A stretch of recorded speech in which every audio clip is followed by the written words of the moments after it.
All right, welcome everyone. It's Friday, the Law of One. I am your host, Leonard O'Neill. Good morning, good afternoon, good evening, or good morrow, depending on where in the world you are tuning into this show. All right, Orion Rising is live, and check it out. Today is the 1 year anniversary of when I started doing the Law of One for the second time.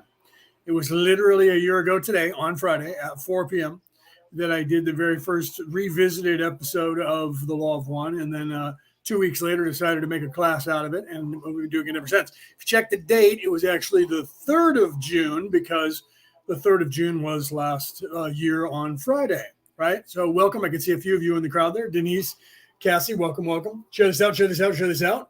Okay, so we're literally on, this is class number 42. So, but it's actually, 44 weeks worth or 43 or 44 weeks worth, even though it's 52 weeks. Then we missed a couple of weeks in there, holidays and that much. So we haven't done 52 solid weeks, but it's been a year since we revisited. Last time it took me two years and 10 months to do all of the 106 sessions. And it'll probably take us the same, right? That's crazy, right? I know. Cassie said, what? That's really crazy. I know it's been a year since I started doing the Law of One again. Time flies when you're having fun, right? Okay, so we're literally on session 17, I believe. We're starting the new session. I believe it's session 17. We'll figure that out when I get started. But I wanted to give that little quick ditty. Literally a year ago, I just went back and looked at the date, and something told me to do that. And when I did, I went back literally to the day that I did the show, and it was on Friday, June 3rd. Right? That's crazy. 2022. Okay. So if you're here for the first time, or if you're listening on the MP3 broadcast, the shows come out after they're live, but we are live on YouTube again because it was taking Reese, welcome. Penny, welcome. If you guys say hi to me in the chat, I know you're there. Otherwise, I just see numbers. So I don't know who else here or where you're at. But we are live on YouTube again today, this week, because I haven't been going live there. And every time I try to upload, I told you guys about that last week. Every time I try to upload videos from the show, it takes an hour or more to upload it. It used to never do that. It used to be it would upload from my computer and then be buffing or be finalizing on YouTube, and it would take an hour before it would go live. Now you have to keep the window open. So I've decided, well, okay, I'm going to have to backlog the shows that I didn't do. So we are behind by a bit, and they separate them. They have this new forum there on the programming to where your videos are separated between the ones that were live and the videos you upload. So if somebody goes to my channel and they don't click on live, they're only going to see the videos that are uploaded there afterwards, which every couple of weeks I get the Podbean, because I don't upload it to every single show to Facebook or YouTube. What it does is I'll do like one each week where it automatically uploads it on there as the MP3 file. It of course uploads. I upload it to Podbean and to Anchor, which is owned by Spreaker. And that goes out to the world, to wherever you listen to an MP3 broadcast podcast. So Kevin, welcome. So like I said, share this out.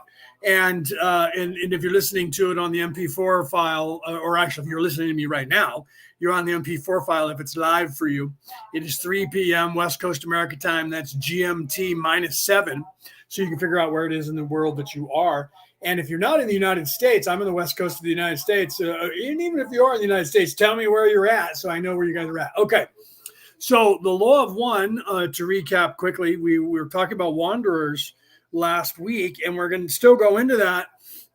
They talk about wanderers. They talk about Jesus, as a matter of fact. If we get that far, 5 to 7, 10 minutes into this session, Dawn starts asking questions of Ra. In fact, of Ra and about themselves and vibratory planes. You'll see that, and that's where we kind of continue from last week, and we'll get more into the details of that as we go. Okay.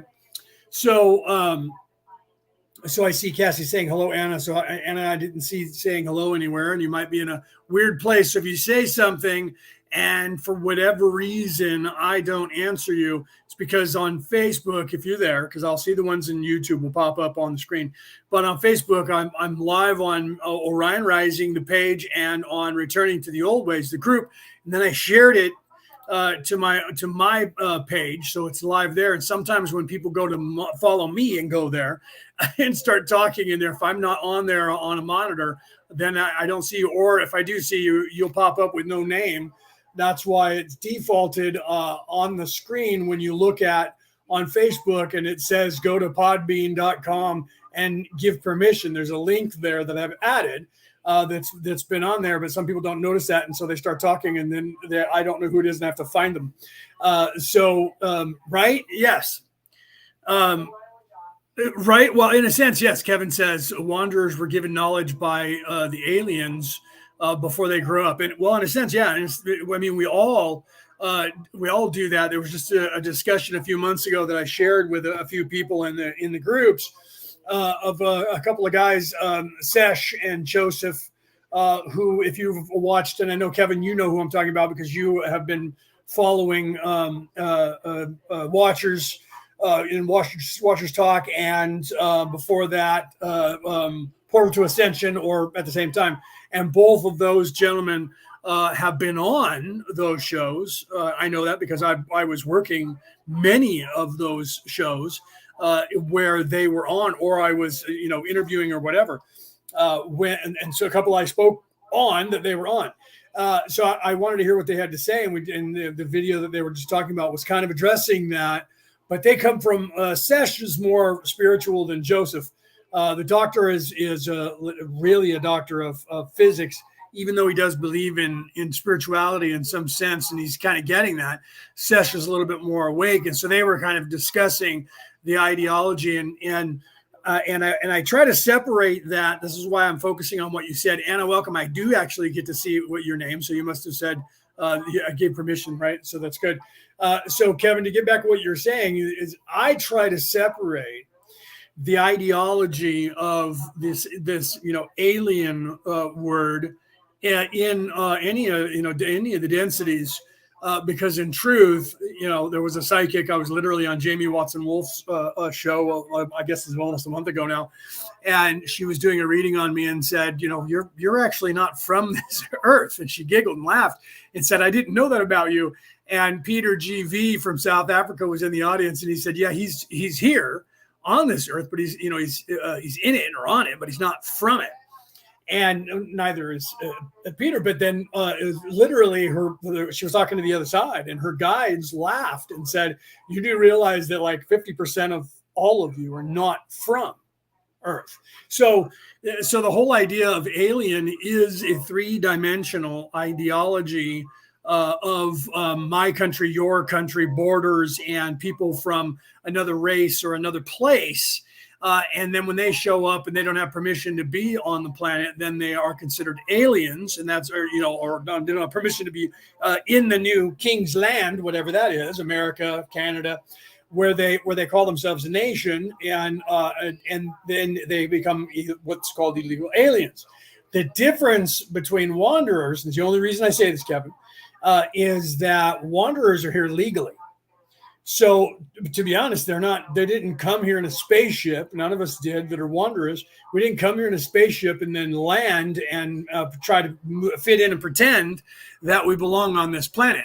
We were actually born on this planet legally, just like the indigenous population or anyone else that comes here. And in fact, Jesus, in the Bible, you can read this in, I don't remember whether it's Matthew, Mark, Luke, or John, but in one of those, I should probably look that up. I mentioned it last week, and knowing we were going to get to it this week, and didn't look it up, and I should have remembered to do that, but I've been pretty busy in the last week.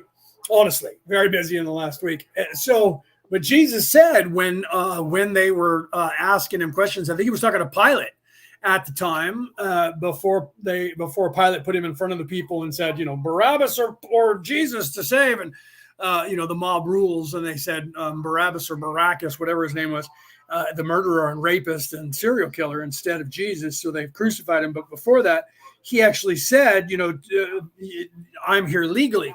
Everyone assumed that meant because he was from Galilee, right? Or from Bethlehem, where he was born, and then from Galilee, and then he had come to Jerusalem. And so then everyone just assumes in the Bible that Jesus was talking about in third dimensional crossing boundaries of nation. I'm here legally. But that's not what he was talking about. He wasn't saying that. And we kind of get into that a little bit here because Dawn will ask Ra about that very question about whether or not Jesus, where he came from and how he got here. But he doesn't say that. I went only listened for about 10 minutes in, and I didn't hear Ra say anything about him being here legally. But he was here legally, and he explains that, but doesn't say those actual words. He says that he went to the council and then got permission from the council, which is what everyone has to do. However, in the actual ideology and spirit of what you said, the truth is that does happen because we are aliens and we go before this council of light and ask permission to come into this planet as a wanderer to help. So you are correct. It's just the word alien is a word that would suggest non-permission. Right. Right. No, I agree with you, Kevin. Kevin says that's right. He started, laughing because I think most aliens are our ancestors. Agreed. So we term them aliens because of our third dimensional thinking in what we call this reality. So we see them as foreigners that are here without our permission. So therefore they become called aliens. The truth is, I've said this many times, and God is an alien because God is not indigenous to Earth. God created Earth, but God was not born here. So in a sense, God, the angels, everything that is our ancestors or disembodied spirits that did not have a body on Earth prior to your knowledge at that moment would be considered an alien. But I don't like that term alien just because of that. But I love your thinking because your mind is open enough to actually see what's going on. And that was what's happening with a lot of people. And they kind of explain that. Ra kind of explains that as we go right here. So I want to get into that, right away. Peter, welcome from Ireland, Peter. Peter's in Ireland over there. So we have Australia, we have Ireland, we have America, and I think we have Canada that I'm aware of. I don't know where the rest of you guys are from, but I do know some of you and where you're from. So I know that we're around the world. The whole world is here, right? I don't see the other Peter here, so I don't think anybody from South Africa is on. But I did see Australia is here, and I did see Canada, and I did see America, and I do see Ireland. So we got a good audience coming from around the world, right? That's why I say in the beginning of my show, good morning, good afternoon, good evening, or good morrow, depending on where in the world you are tuning into the show. Okay, so let's go ahead and get into session 17. I'm going to do a sound check. I'm going to let it play the first question. Play. You guys let me know about the sound. Let me turn the sound up so that I think it's actually pretty good for you. But somebody give me a sound check. I'm going to turn it back up to like 74 where I usually have it at. And then we'll play that. And then, like I said, I'll let you guys tell me if you can hear it okay. And then we'll go from there. All right, here we go. February 3rd, 1981. 17.0 Ra. I am Ra. I greet you in the love and the light of the infinite creator. Before we communicate by answer, we shall correct an error which we have discovered in the transmission of our information to you. We have difficulty dealing with your time/space. There may again... Thank you. And I like Peter's explanation. Peter said, we are light beings. That is the proper name. I agree, Peter. Thank you. Love you, brother. Thank you very much. So, okay, the sounds good. So here, Ra is acknowledging that the calculation of time, remember I told you this, that people don't realize this. And if you guys watched that video, it was 3 hours. I watched it, 3.5 hours. I watched the entire conversation, and it took me a while, just like if somebody listens to me, it's going to take you 3 hours, whether you watch it all at once or in parts.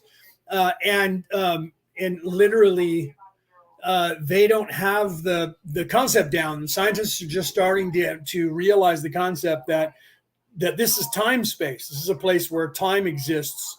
And everything above this, time only exists for one-dimensional, two-dimensional, and three-dimensional, or first density, second density, and third density, because those are two separate things that's going into my book to actually explain why there's most people only think of 3D as third dimension. And they don't know that there is something that is called a density, which has to do with where your soul resides. And the vibrational pattern of your immortal soul. Ra never refers to the separation between dimension and density. Ra calls the entire thing a density. Okay, and that is because they are tied together. However, like you're going to see quickly here, Literally in 1981, Dawn is going to say we are in the fourth density currently. And how is that going to affect people going forward? That was 1981. And now we're in 2023. And listen to what Raw says, and I'll make sure to stop at that point. But listen to what Raw says, and then think about everything that has transpired, and especially now, what's going on currently in the geopolitical or geo-spiritual mindset of this earth currently. Okay, so let's continue here. The errors of this type. Feel free to question us that we may recalculate. And Anna, I like that. I wanted to say real quick, I wanted to acknowledge what Anna says. She was talking to Denise, and she said, Denise, I know I don't belong here. I have the beautiful knowledge and insight, putting on my glasses so that I can read, of who I am and where I come from, and have constant contact with my soul parents. So I love that you have woken up to that. And more people are, and you're going to see more so what I was just talking about, Anna, and probably agree with that, and maybe even giggle about it as I do. And probably most of the other people in here will go, yeah, yeah. All right, so here, let's continue. In your time/space measurements. The error we have discovered concerns one of the arrivals of both the Orion group into your planetary sphere of influence, corresponding arrival of emissaries of the Confederation. We gave dates of 2600 2600 years for the Orion entry, 2300 2300 for Confederation entry. This is incorrect. The recalculation indicates numbers 3600 3600 for Orion entry, 3300 3300 for Confederation entry. We communicate now. 17.1 Questioner. Thank you very much. See, so the calculation of time is hard and difficult when you're outside of it to perceive us here and to figure out exactly years. You'll see that here in a second as well, right? I'm not sure who that is. I see a person that said, hi, Leo, and then I think those are clapping hands. And for some reason, you didn't give permission to StreamYard to show your name. So in the chat, it's just showing you as Facebook user. So I would have to actually look. So hi, I'm not sure who that is. I would have to actually look at all the places that I'm shared onto Facebook right now to find out who it is that's saying hello to me. So please tell me your name so I know who you are. You're saying hi to me like you know me, so I probably know you and not realize who you are, right? Okay, so we'll get into that currently, right? Yes, Peter. Peter says, he says, I've noticed that in the last 2 years, more people in my country, and he's in Ireland, are coming to me for spiritual guidance. And you know what? Yes, Peter. He says, I always tell them to look within. The answer is always within you. Absolutely true. And you're going to find, Peter, that you're going to have that happen more and more. And the reason for that, Tracy, welcome. Oh, outstanding. You haven't been here for a while. Welcome to the show. Welcome back. So you're going to find, Peter, that because you're part of this coalition, not only are we rolling that out, but they are from up there as well. So these people are attracted to us. And you're going to find that that's going to happen to you, just like the same thing that happened to me years ago when I started really practicing. And then allowing my light to be shining out there. I think that Jacqueline told you about that they're attracted to your light, and they instinctively know that you know something. And I'm sure Anna can attest to this as well. Anna being as awake as she is, and I know that Cassie, and I know a lot of you that are in this audience that are listening that I personally know and that I correspond with when we're not on the show as well. And work with, because there's at least 3 coalition members that I'm aware of that are in this crowd, besides myself, that are part of the Orion Coalition of Light, which is attached to the Orion Coalition, or what do they call themselves up there? It's not a coalition because that's a 3rd dimensional term. The Orion Council of Light, which is part of the larger council of Intergalactic Council of Planets, which you'll hear Rod referring to here in a moment when I continue. There you go. Thank you, Tracy. You hit the button and said yes. So welcome. I haven't seen you for a while. I'm glad that you're here. I wish you had come in more often. I miss our conversations. Okay. So they have a problem when they're outside of time space and they're in space time. They have a problem calculating our time specifically and our years. So you just saw that they had to recalculate time, and literally in a second they're going to recalculate. Or they just they're going to recalculate distance in time when the Confederation got here and when the Orion Crusaders got here, or the other way around, respectively, and that is in appearance only, and I'll explain that when we get there. But you'll see. Let me continue with that instead of going too far forward and getting ahead of myself. Right. So let's continue. I wish to say again, consider it an honor, great honor, and also a privilege, as my inaudible. And I would like to reiterate that my questions may sometimes. Now remember, he just said inaudible. This is literally the transcript from the original channeling session that Dawn recorded, literally with a cassette recorder sitting on his wife's chest. So I think there's still pictures up. You can still look at my pictures on Facebook on my page.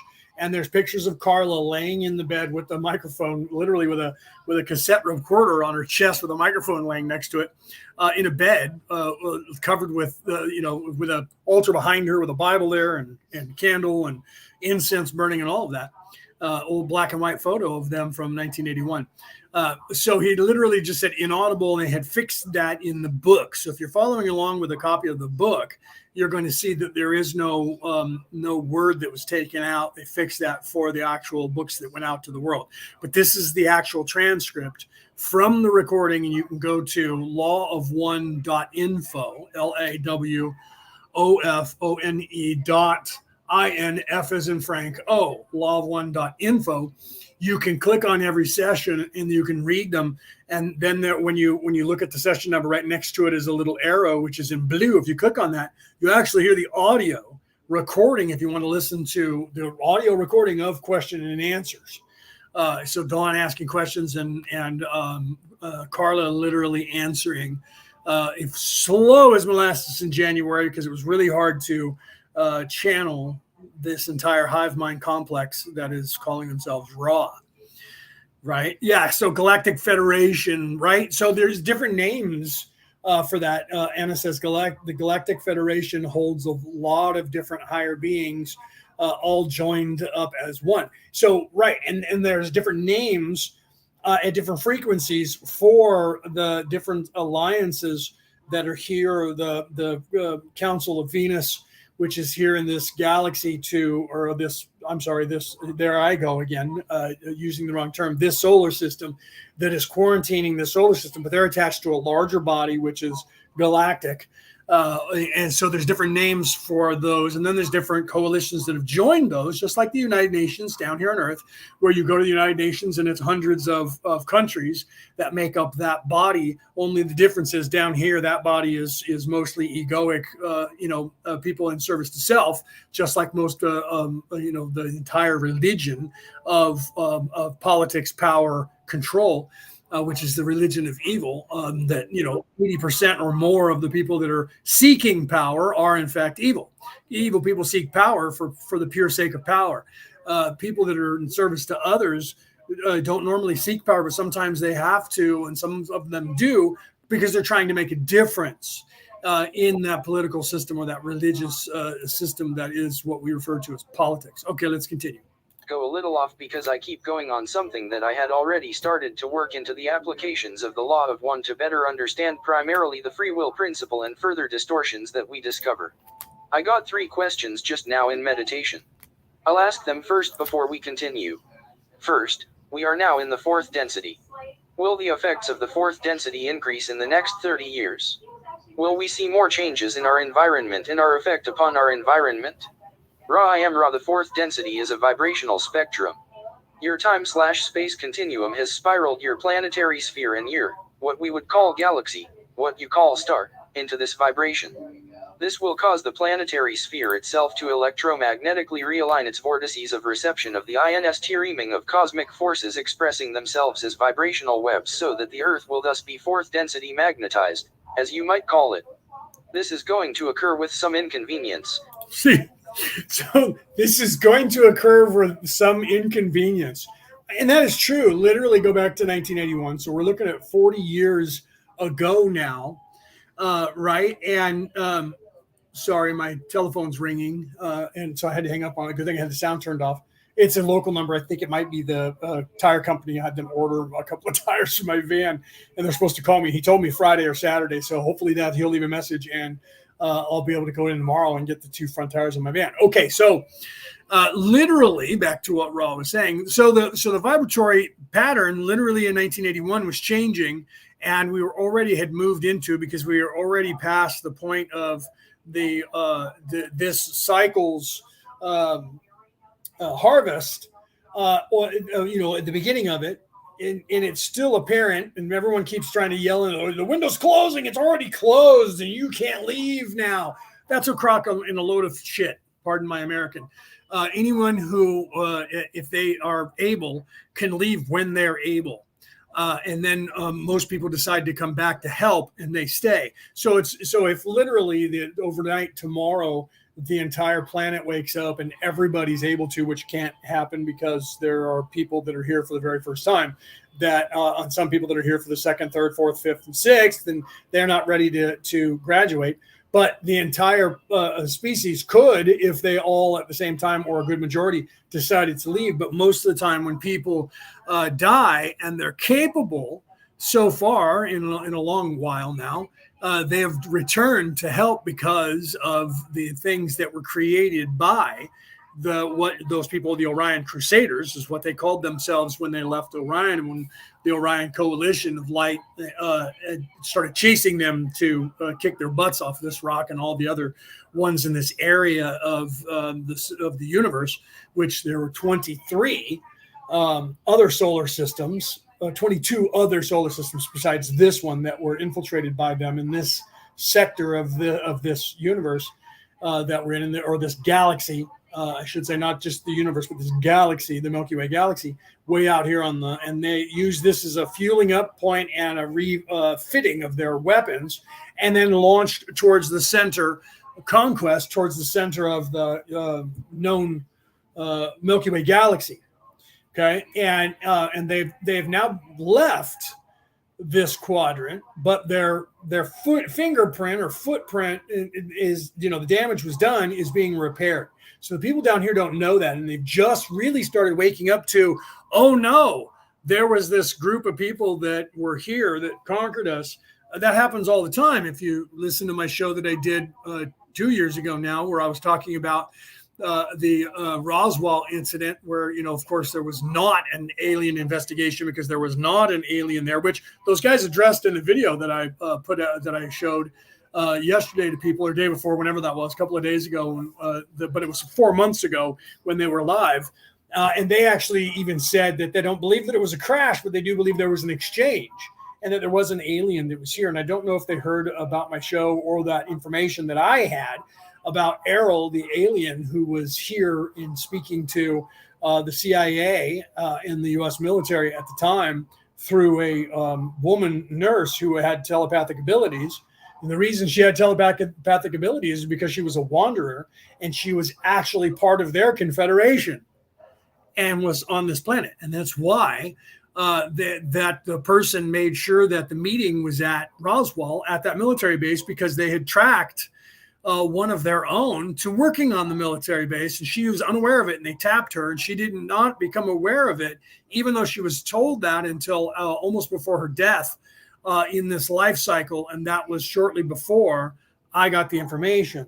She gave that information all out to a gentleman who put it together, correlated it, and then gave it to me and other people. Not I didn't have an exclusive, but I was the only one talking about it on air. And she had said in that, this is my point, that there was already a group that was here prior to to them, and she was saying that they're here now, and that was in 1948. And there was another group that was already here now. That would be the Orion Crusaders, and they were still here managing it. And her group, I believe, in truth, were part of the same conquest and using the same maps, if not following their course of action. I haven't really delved into that in depth because it wasn't actually that important. that kind of information is third dimensional, conventional, even though it be, more advanced than ours. And that's not actually that important to me. I'll learn it, but I won't talk about it too much because it's not actually important to the mission. So there's a lot of stuff that we leave out that is actually not important. Raw actually will make a comment about that in a second. Right? So you'll see that here in a second. Okay, so Carly, welcome, by the way. I see Carly Evans in the house. So I just wanted to acknowledge that I saw you because you started talking in the chat. Okay, so let me continue with Raw. As we have said before, due to the energies of the thought forms of your peoples which disturb the orderly constructs of energy patterns within your Earth spirals of energy which increases entropy and unusable heat.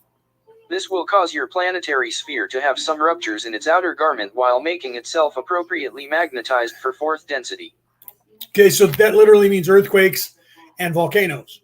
And we've been having a very large increase in that. Elon Musk not long ago said, there is a 40-mile wide or whatever it was, a crack in the ground there in Wyoming at Yellowstone National Park that was visible from one of his space satellites, and he showed images of it. I've seen them, and it freaked out the scientists, and they went out and visually verified that this crack was like 100 yards wide, a big crack in the earth that was like 40 miles long. That they didn't, because it was out in an area where nobody noticed. We're also going to talk about the Tunguska blast of 1909, which is another reason why those of you who got to see the video that I put out with Sesh and Joseph, they talked about the Tunguska blast of 1909 in Russia. And we're going to talk about that here in a second. So let's continue. This is the planetary adjustment.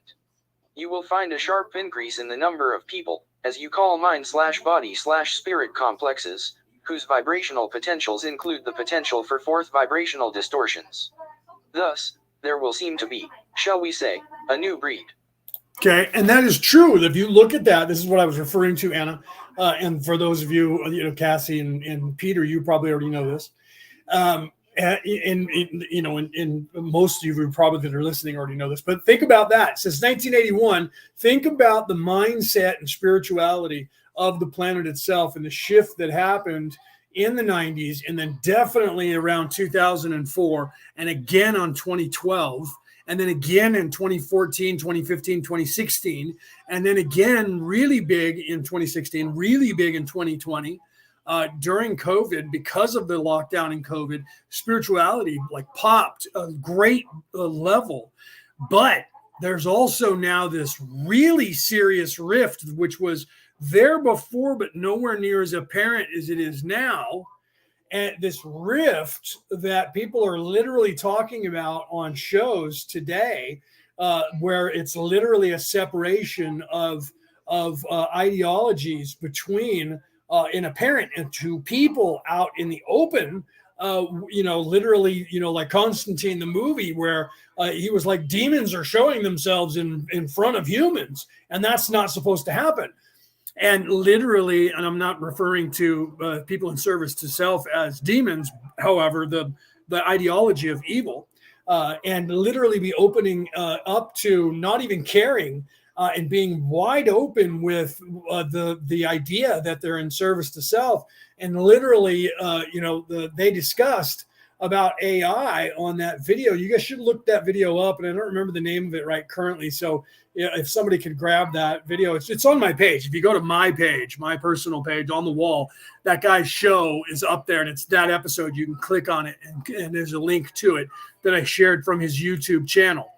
And literally they talked about this rift, and they're talking about the ideology that is out in the open that is so AI based and anti-human based with their politics worldwide, that it's almost scary to some people who are like all of a sudden seeing it. But there's this rift, and you have people like myself and probably most of you listening in to where you're so different currently than the population of this earth that, especially back in 1981, I know that I was then and still am now.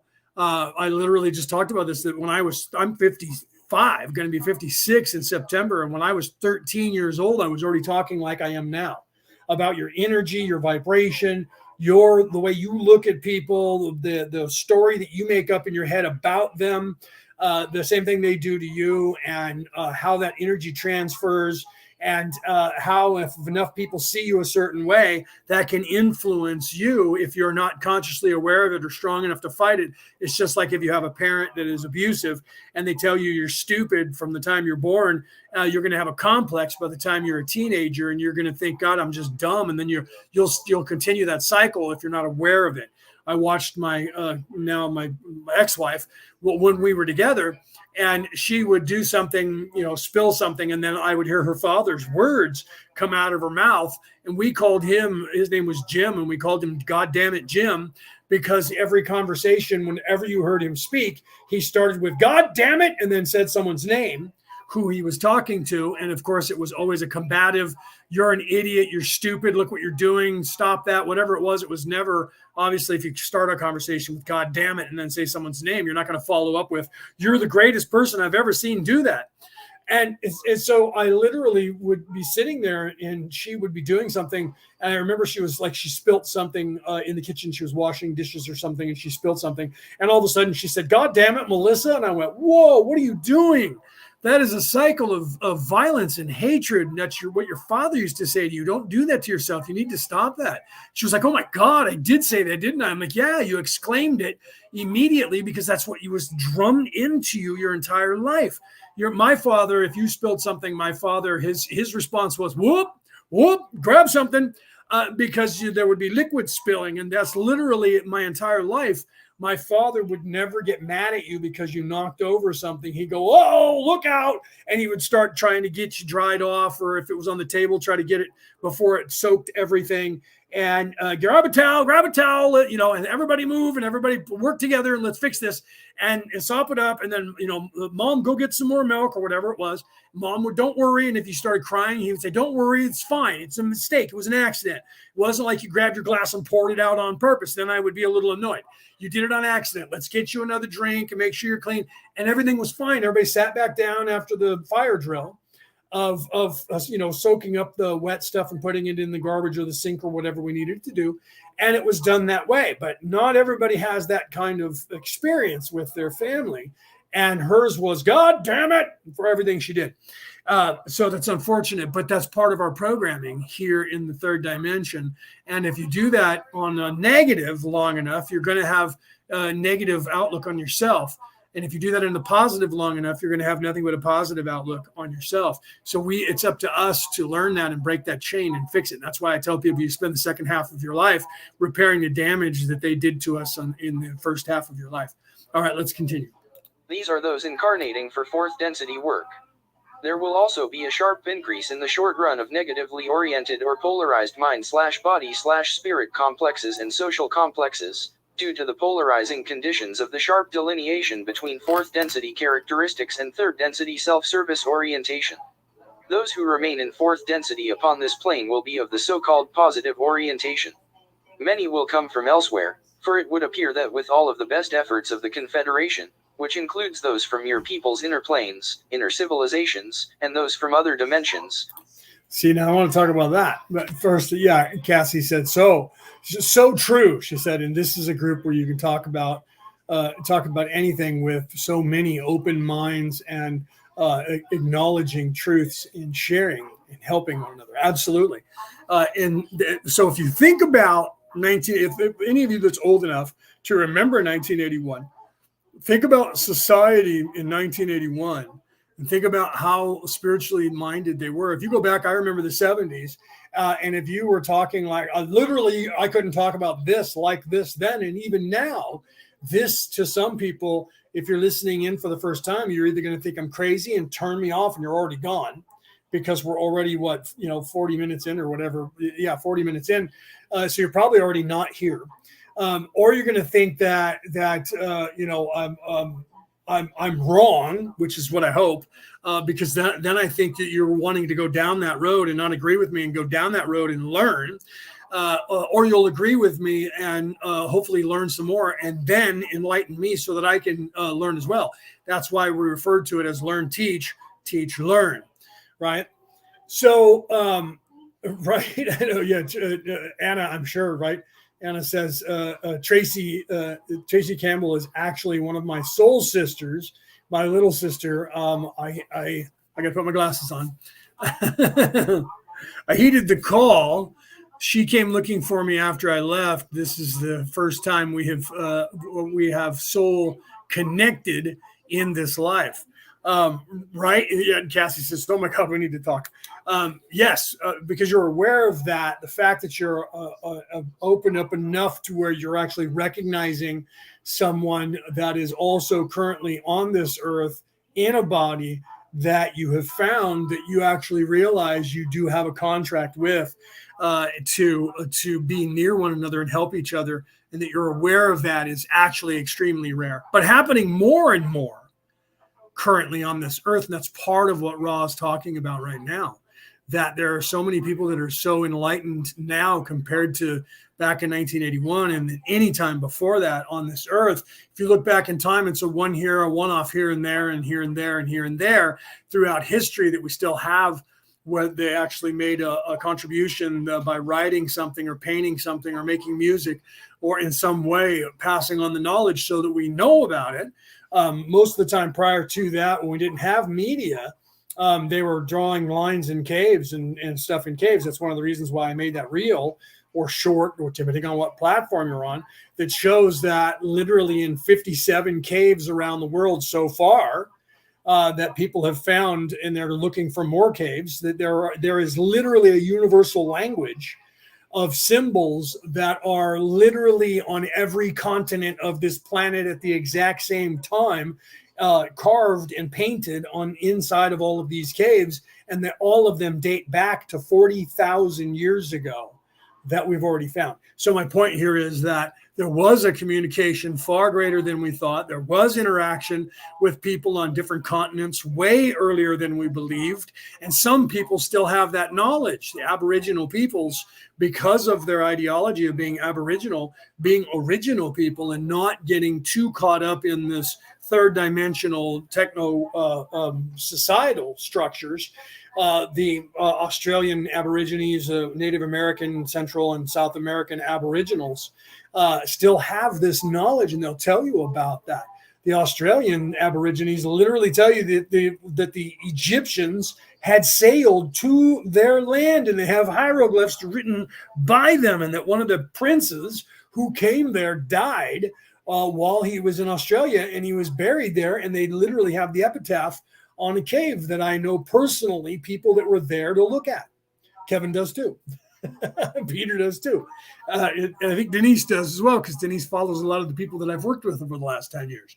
So she, the Strong, Stephen and Evan Strong, who are personal friends of mine, who literally have been there and have filmed it several times and have talked about it on my show when I was back doing interviews. Okay, so let's continue. So the vibratory pattern of this planet, and Ra's about to talk about that at some point, that third dimension, third density, isn't really supposed to be here anymore, and that's causing a problem. But the uplifting to the fourth density, which started prior to that, started really in the 60s, the 1960s here on this planet, and in the 80s was really one of the jumps, and that's why I had mentioned that. And then these leaps and bounds, and I mentioned those dates leading up to now. And literally, if you look at it now, he says that then he just got done telling us that in 1981, you're going to see in the future almost as if an entirely new species has formed on this earth, but they're all still in the regular human bodies. But because of the spirituality of the people, we're so much different than every race of earth people prior to this, that in that respect, we're closer to what Jesus and all of the other masters that were teaching, and that our teachings are still here. We're closer to them than we ever have been on this earth, in that some of us are no longer children. Millions and maybe billions of us are no longer children, but we're still here to help.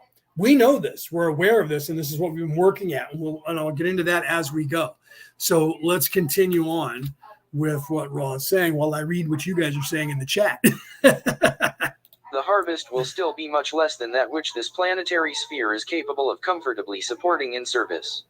17.2 Questioner, is it possible to help an entity to reach 4th density level in these last days? Ra, it is impossible to help another being directly. Anna, I want to address what you're saying, and then we'll get back into what Raw's saying right there. But Anna says, yes, so true.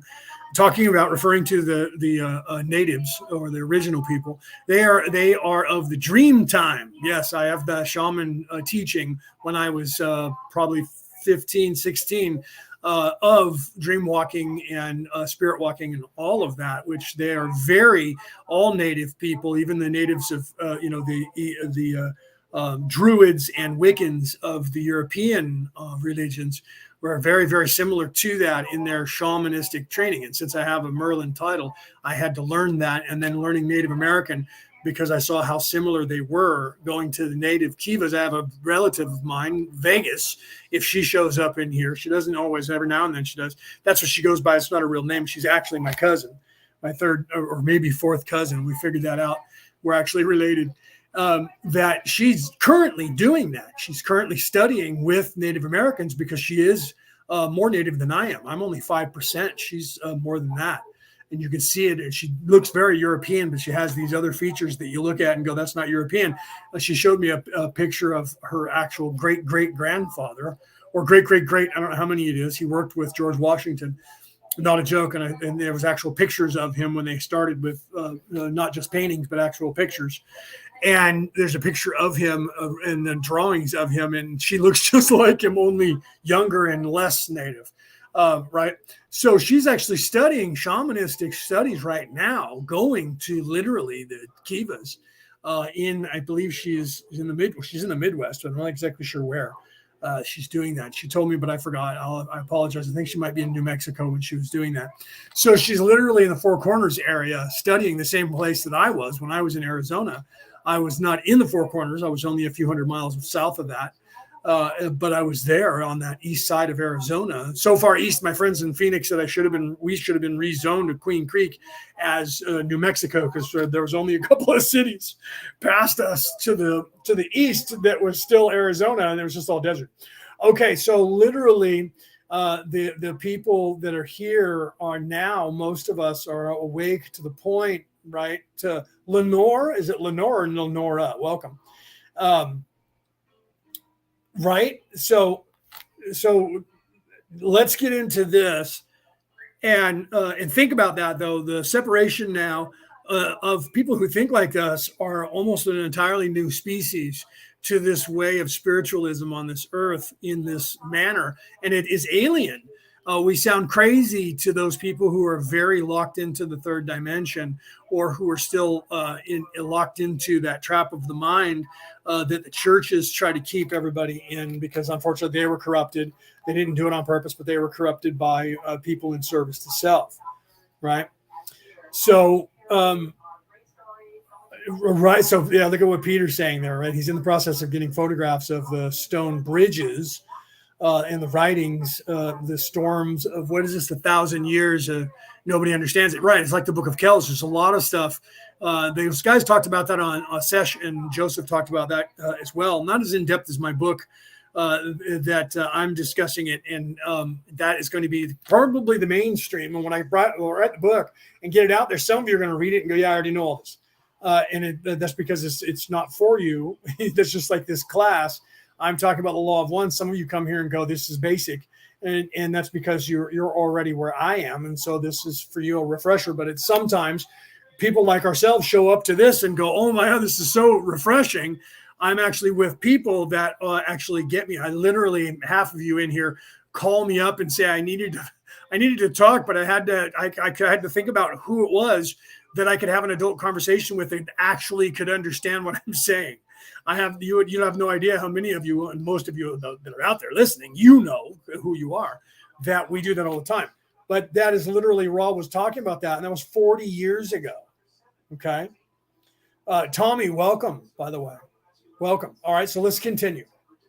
It is only possible to make catalyst available in whatever form, the most important being the radiation of realization of oneness with the Creator from the self, less important being information such as we share with you. Now, he said radiation there, and he wasn't talking about what we would consider radiation, that frequency that does damage to the human body. However, he is talking about a frequency, but a frequency of light that is not harmful to the human when he said a radiation of the knowledge, meaning that you're getting that knowledge. And that refers back to what a couple of you were talking about with the knowledge that comes from the higher self or the higher plane and the existence of other entities there.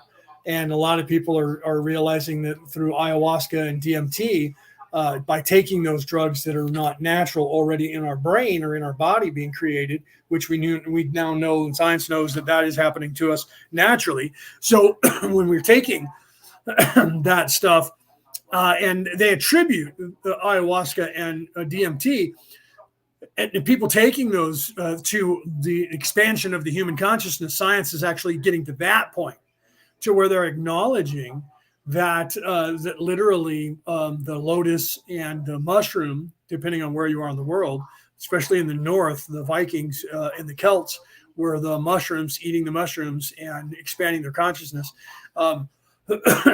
And then if you were further east, it was the lotus blossom. And the purple lotus, even now, is because of the amount of DMT that's in it, is becoming something that is kind of dangerous to people because they don't realize that they have to actually, utilize this stuff the right way. They talked about that. Joseph and Sesh talked about that on that video. So I would advise you guys, when you have 3.5 hours to listen, you should watch that video and listen to what they're saying. However, what you're going to get, if you're a spiritualist, if you are very spiritual, like most of you that come in here are, most of what they're selling you in there, the things they're saying to you, you're going to get, and it's going to bug you somewhat. Some of it will probably blow your mind because they make connections in a way that is, physical to the third dimension, that literally I made when I was in college. So the stuff that they're talking about currently in that video and writing books about, I already personally knew, and I'm not saying that because I'm trying to be cool. I already personally made those connections in 1991 when I was in college. And that's one of the reasons why I left and did not continue working with these groups that wanted me to work with them. And you'll see that Drumvalo, if you know who Drumvalo Melchizedek is, one of the Melchizedeks, he tried to also work with basically the same governmental systems around the world. And in 2012 realized they were trying to weaponize the heart chakra. And he also left that entire organization in 2012 and moved to Sedona, Arizona. And that's where he's been since. And he gives videos and talks, but he won't work with those government officials anymore. I stopped in 91, and it was prior to him even working with them. And he was one of the guys they found in the think tanks. And he was, and he was working. At first, they were not realizing that the governments were going to step in. And once they started getting onto that, and they proved that the heart chakra is literally creation and how you can create with it any human. He then stopped and went just like, Da Vinci. Now you guys have no idea how to do it. I've given you the tools, but the only way you can use them is you have to actually make the choice. Raw talks about that's why I bring this up. You'll see this as we go. And that you guys actually have to make the choice to be in service to others, or you can't use the creation. Okay. So, yeah, Mr. Tom, that's funny that you bring that up. Tommy Thompson, Mr. Tom, because Peter GV, who's not here, he always calls me that, like the Captain Tom, because of that. Oh, that's funny that you say that because of the whole song, right? So anyways, that's funny. And that's why Cassie's saying that. It's pretty funny. Okay, let's continue. We, ourselves, do not feel an urgency for this information to be widely disseminated. It is enough that we have made it. And it was Major Tom, by the way, but that's hilarious, right? Ground control to Major Tom. Yeah, then he says it, Major Tom. And that's why Peter GV from South Africa, he calls me Major Tom because of that. And I love that Tommy's in here and you guys are asking if he's Major Tom. I love it. Right. Yeah, there was I just watched a show not too long ago. It was a NCIS Hawaii. and they were actually doing a simulation of having a biodome on Mars in Hawaii. And one of the guys that was on there, who's the super brain, I can't think of his name right this second, and he had to go into the biodome to solve a murder. And one of the guys, his name was he was a major, and his name was Tom. And he kept calling him Major Tom, and looked at him and said, "I bet." He says, "I bet you that bothers you." And the guy was like, "Yeah, it does," because he's in the space program, and his name, and he's a major, and his name is Tom. Oh my God, that was hilarious. When I saw that, it was not too long after Peter GV started referring to me as that. And I played the song and put it in the group. And so did Cassie in the group another time. Ground control to Major Tom. Oh my God. All right, let's continue. Available to 3, 4, or 5. This is extremely ample reward, for if one of these obtains fourth density understanding due to this catalyst, then we shall have fulfilled the law of one in the distortion of service. I got to say this, Tommy. I'm sorry. I have to tell the world what you just said. Tommy said I was pretty stoned in 1969 when that came out. Oh my God. I love you. That's hilarious. First time I heard it, I was high as a kite too, and it was probably in 1981 or 82 or something like that. When I heard it the first time, and I was really high at the same doing it. And it's a different experience when you're high and you hear that song. Anything from that was what's his name? I can see his face. And I can't think of his name right now. He was in the movie Labyrinth. I can't think of his name. Anyway, or like Pink Floyd, any of those bands that came out of England at that time. In the 60s, Judas Priest, the Beatles, and all these people that came in the 60s, 70s, and 80s to America from over there on that side. And I don't know, Tommy, you might even be living in there across the pond. I'm here in America, but when it all hit us over here in the United States, at that time I was a teenager and going into my 20s, and I was high as a kite all the time. Not saying I don't get high now. My sister and I were just laughing about that. And she was like, I've literally become a stoner. I'm high all day long, every day. And she says, I didn't think I would start doing that, but I am. And I was like, if I wasn't taking care of our mother right now, I'd probably be high most of the time. I just don't do my show high. I have 420 of last year, not this year, of 2022. We did a 3-hour show where everybody on the show was high because it was for 420. And so we got high on the show, during the show, before the show, after the show. I had a great time talking about it. My buddy tuned in and said, you guys spent like 45 minutes talking about pot. And so I changed the channel. And I was like, dude, it was a 420 show. And he was like, oh, I didn't realize that. He started laughing. I'm like, the whole entire show was talking about pot, talking about marijuana and every kind of drug. All right, here we go. We encourage a dispassionate attempt to share information without concern for numbers or quick growth among others. That you attempt to make this information available is, in your term, your service. The attempt, if it reaches one, reaches all. We cannot offer shortcuts to enlightenment. Enlightenment is of the moment, is an opening to intelligent infinity. It can only be accomplished by the self, for the self. Another self cannot teach/learn enlightenment, but only teach/learn information, inspiration, or a sharing of love, of mystery, of the unknown that makes the other self reach out and begin the seeking process that ends in a moment. But who can know when an entity will open the gate to the present? 17.3 Questioner. In meditation a few nights ago I had the impression of a question about a crater in Russia. I believe it was in Tunguska. Can you tell me what caused the crater? The destruction of a fission reactor caused this crater. Okay, so they were talking about this, Joseph and Sesh, and they were talking about trying to figure out what this was. You're going to find this out right here. Literally, it was a fission drive. You're saying fission drive, which was not invented, only theoretical in 1981. That's not exactly true. Officially, it was not out to the world.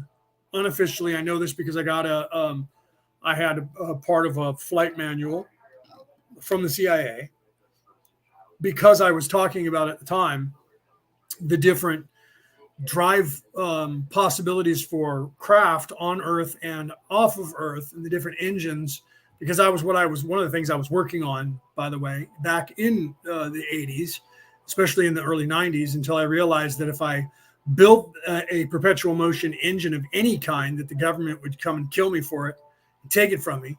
So I didn't want to give them any information, and I burned and destroyed and shredded all of my paperwork, and I never write anything down now because of that. If they want the information, I have to be alive to give it to them, or they don't get it. So I got rid of all the evidence from all my notes about perpetual engines of any kind, but I discuss it still as a theoretical physicist. I'll discuss it with you, and that's what I'm going to do now. And literally, cold fusion was not a thing until the 90s, and then those guys couldn't reproduce it, and they took shortcuts and they couldn't reproduce it and became the laughing stock. But that was only what they said out to the world. They said that out to the world because the truth is that we already had the technology, and once they proved that they could do it, they were bought off by the government to shut them up. So that you won't hear about officially out there to the world. So officially in 1981, the world didn't think we had fusion drive capabilities, but we already had. And right here, Raw is saying that the Tunguska blast of 1909 was, in fact, let's continue, fission drive craft. 17.4 Questioner, whose reactor? Ra, this was what you may call a drone sent by Confederation which malfunctioned. It was moved to an area where its destruction would not cause infringement upon the will of mind/body/spirit complexes. Okay, so Raw's using the term Confederation. When Raw uses the term Federation, that was the term that Dawn could understand, that is the coalition. Okay, so he's saying so I wanted to make sure that you guys see the difference because there's a coalition from Orion, which is in fact the coalition of light, or the council of light. But on the Earth in 3D, it's the coalition, same people. But the council is in 4 and 5D, outside of these human forms, and in the third dimension on this Earth, it's a coalition. So he's using the word confederation, which is actually describing both conditions. Third dimension and outside of this dimension in the fourth and the fifth dimension and density. So he's referring to the entire organization as one, using that term. So not to be confused when he says confederation with the Orion Crusaders, and they don't even go by that anymore. When they got here, they told people they had a different name, and I can't remember the name that Errol said that they were using in 1948 when they were at Roswell. And so they had a different name for them even then. And on this Earth, they have several different names. But so that you know the difference between what he's talking about, the Confederation is the Council, and the Orion Crusaders, or the Orion Group, when he refers to that, is the in service to self invaders. Let's continue. So this was a fission drive vehicle. It was a drone that was here. And he'll explain that now. That was here at the time. And Dawn's going to ask him about it. Let's continue. It was then detonated. 17.5 Questioner. So it blew a gasket, and it literally was rupturing and going to blow up. And they literally moved it to a place that they could blow it up without disrupting or drawing too much attention. And that everybody, for years, the word was that it was a meteor that came down and exploded in the air over the Tunguska, Russia. Let's continue. What was its purpose in coming here? It was a drone designed to listen to the various signals of your peoples. You were, at that time, beginning work in a more technical sphere. We were interested in determining the extent and the rapidity of your advances. This drone was powered by a simple fission motor, or engine as you would call it.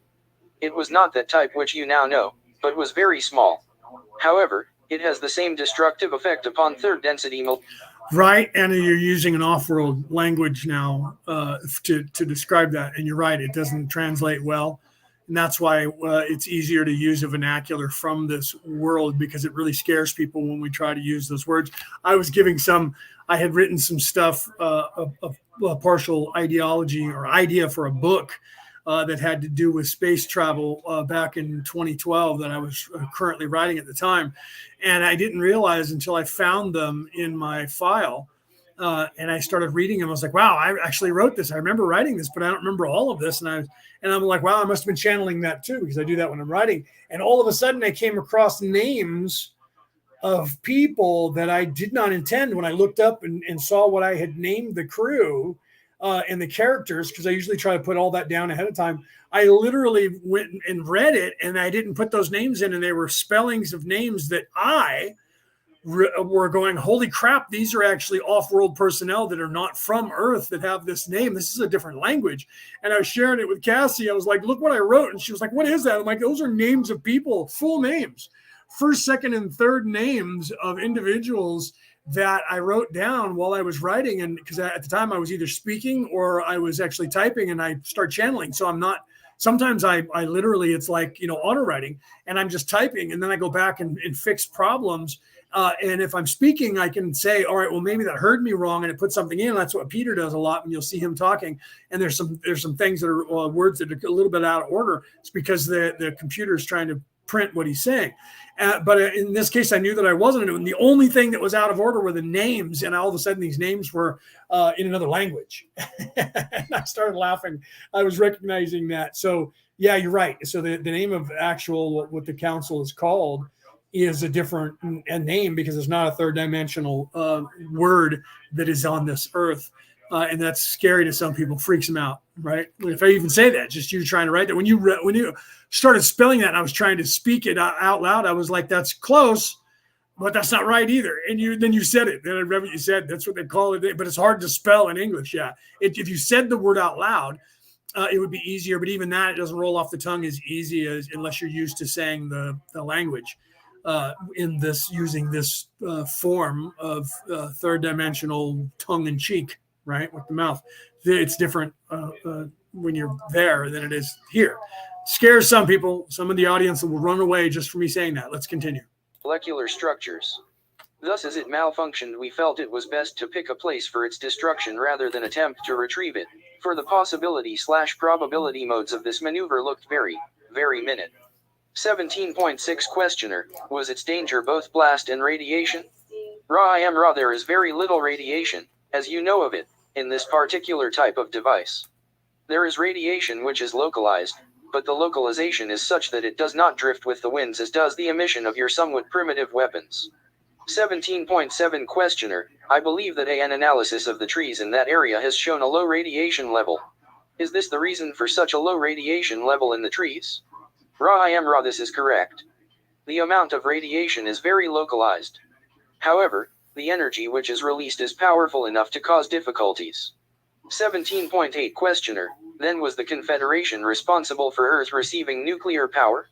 Ra, it is a point which one cannot judge. What is cause?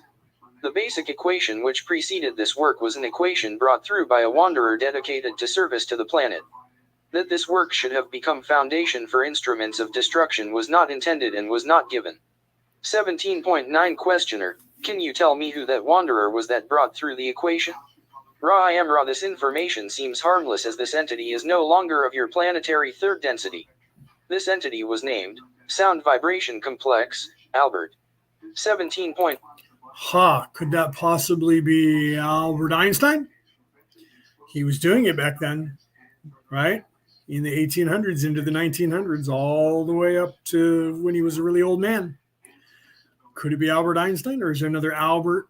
Could have been Schweitzer, right? Isn't there Albert Schweitzer? I'm trying to think of the different scientists that were in the 1900s named Albert.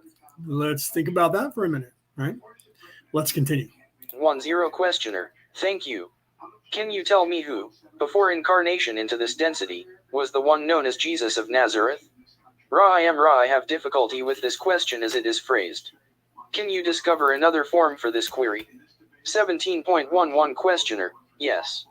What I meant to say was, can you tell me if Jesus of Nazareth came from the Confederation before incarnation here? Ra, the one known to you as Jesus of Nazareth did not have a name.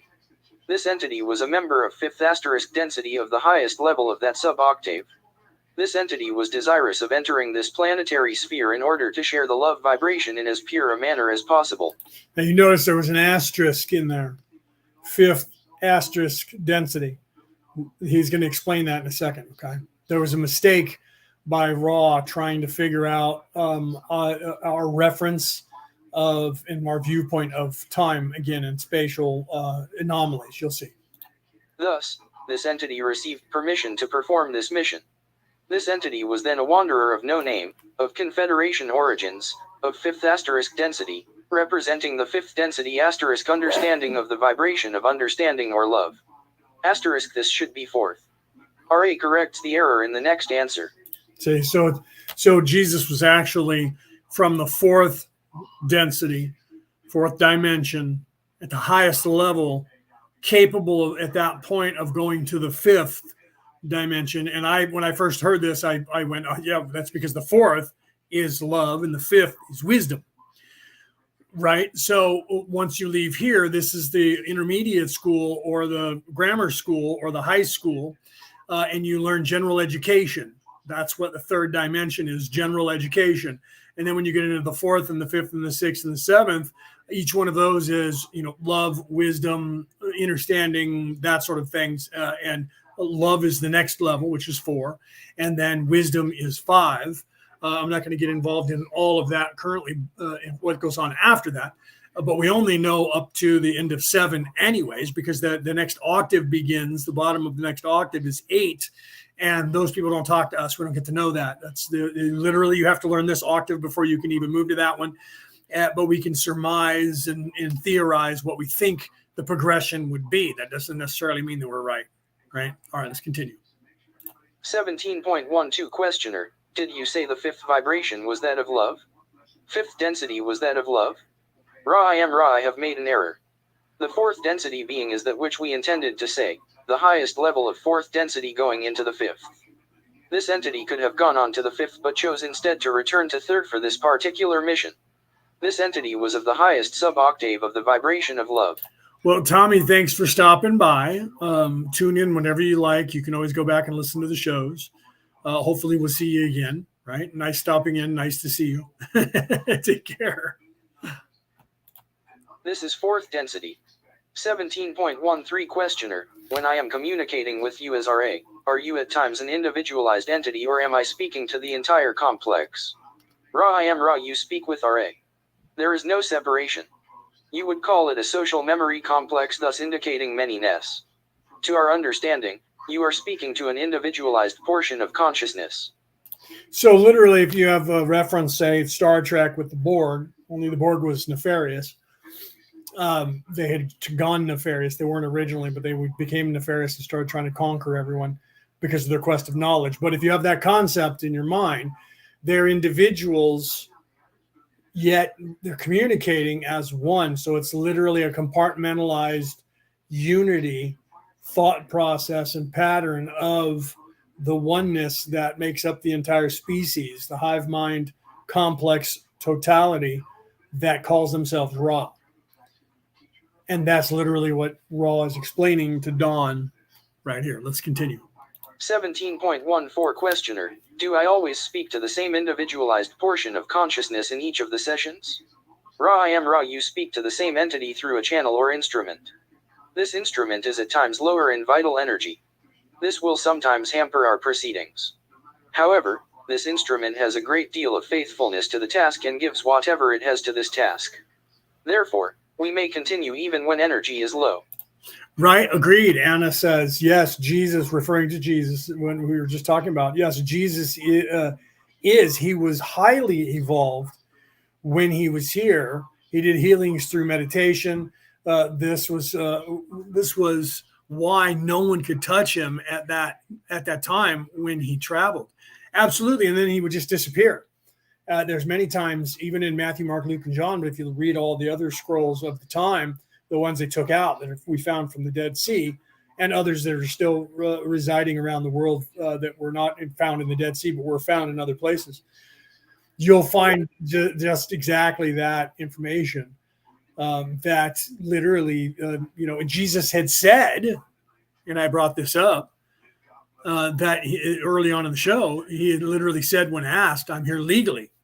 And this is literally what Ra's talking about, where he went to the council and said that he wanted to come back and help, and they gave him permission. So he was born in a human body, but was highly evolved, and it was still brought most of the tools with him. And he's going to talk about that. I wanted to get to that. Ra's going to talk about that because Dawn's going to ask him about the information, and you'll hear that it's in my teachings, and not because I've heard this, but because I was taught this long before. And the stuff that I was teaching when I first learned in 2017 of the Law of One was brought to my attention because people had read the Law of One, all the books, and said, Leo, you're talking about the Law of One. Well, it's also the Tao Te Ching. It literally is the Book of the Way, which was written 634 BCE by Lao Tzu. Lao Tzu, am I saying that right? Yeah. And the Buddha was literally around that same time, between 633 and 638, somewhere in there, BCE, going backwards and forwards by in China, in the same country, by a different soul that we believed, or a different human body that we believe had the same reoccurring soul in it. And they also spawned two religions, the Taoism and Buddhism, from those words that those men spoke, which were saying the same thing. Many other people, including Thoth, 1,000 years later, or before, I should say, 2,000 or 3,000 years before the Tao and before the Buddha, gave their information. So you had Thoth saying the same thing. And if you go back to Marduk 5,000 years ago, and that writing, the teachings of the Mesopotamians and the Akkadians prior to them, and the Phoenicians after them, going down through time, you're going to find all the same things. Me being a theologian, I study this stuff, and I have my entire life, still do. Every time somebody brings something up, if I haven't read that scroll, I go and read it. Or if they bring up some idea, I go back and reread what they were asking or talking about, and I try to see how they saw what they saw, and see if I can expand on that or not. That's how I learn. Learn, teach, learn. Okay, let's continue.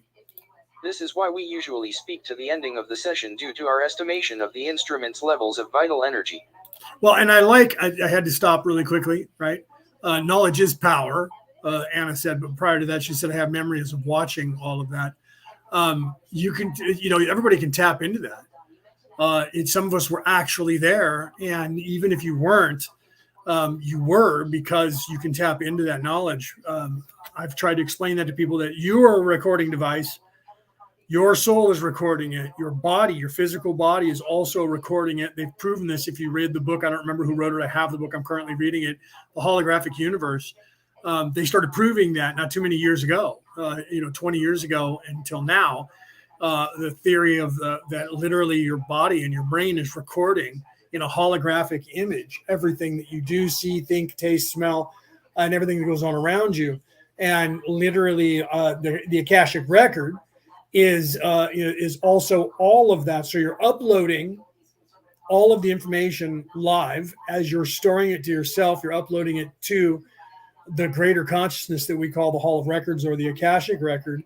And some of us were there then and recorded it then because we were there. How many of us? There would be it's very possible that we were everywhere, because the truth is, when you go to a high enough scale or tap into that information, we are those people. That's why I laughed last week when someone said something about the Art of War, and I said it's just as likely that I actually wrote the Art of War as it is that I didn't write the Art of War. But that could be said for every single person in the entire planet as well. It's just also proven, as a physicist, it's actually been proven that every time you inhale, you're actually inhaling at least one particle that belonged to Jesus Christ and one that belonged to Genghis Khan. Literally, every time you inhale, the particle, there's literally one particle in the air that would belong to both of them and everyone else from that time period and beyond. So, and then and more so if someone was burned, and their ashes, if they're burned in an open flame, which many cultures did for a long, long time, still do. But they would burn, like Greeks did it. They would build a pyre. All the Native Americans did it. So everyone in the Americas and everyone in Europe, just about, well, that was part of their burial if they weren't taking your body and putting it into the earth. And even then, your body goes back to the earth, because literally all of that you are, the goo that becomes you, leaches into, and the animals eat it, and they get eaten by another animal that gets eaten by another animal. And the next thing you know, that is part of the DNA that they have. And then they poop out a seed, and the seed grows something. And part of what fed that seed is literally someone's DNA. So we literally are everything here. It's how the ecosystem works. So you literally have these memories.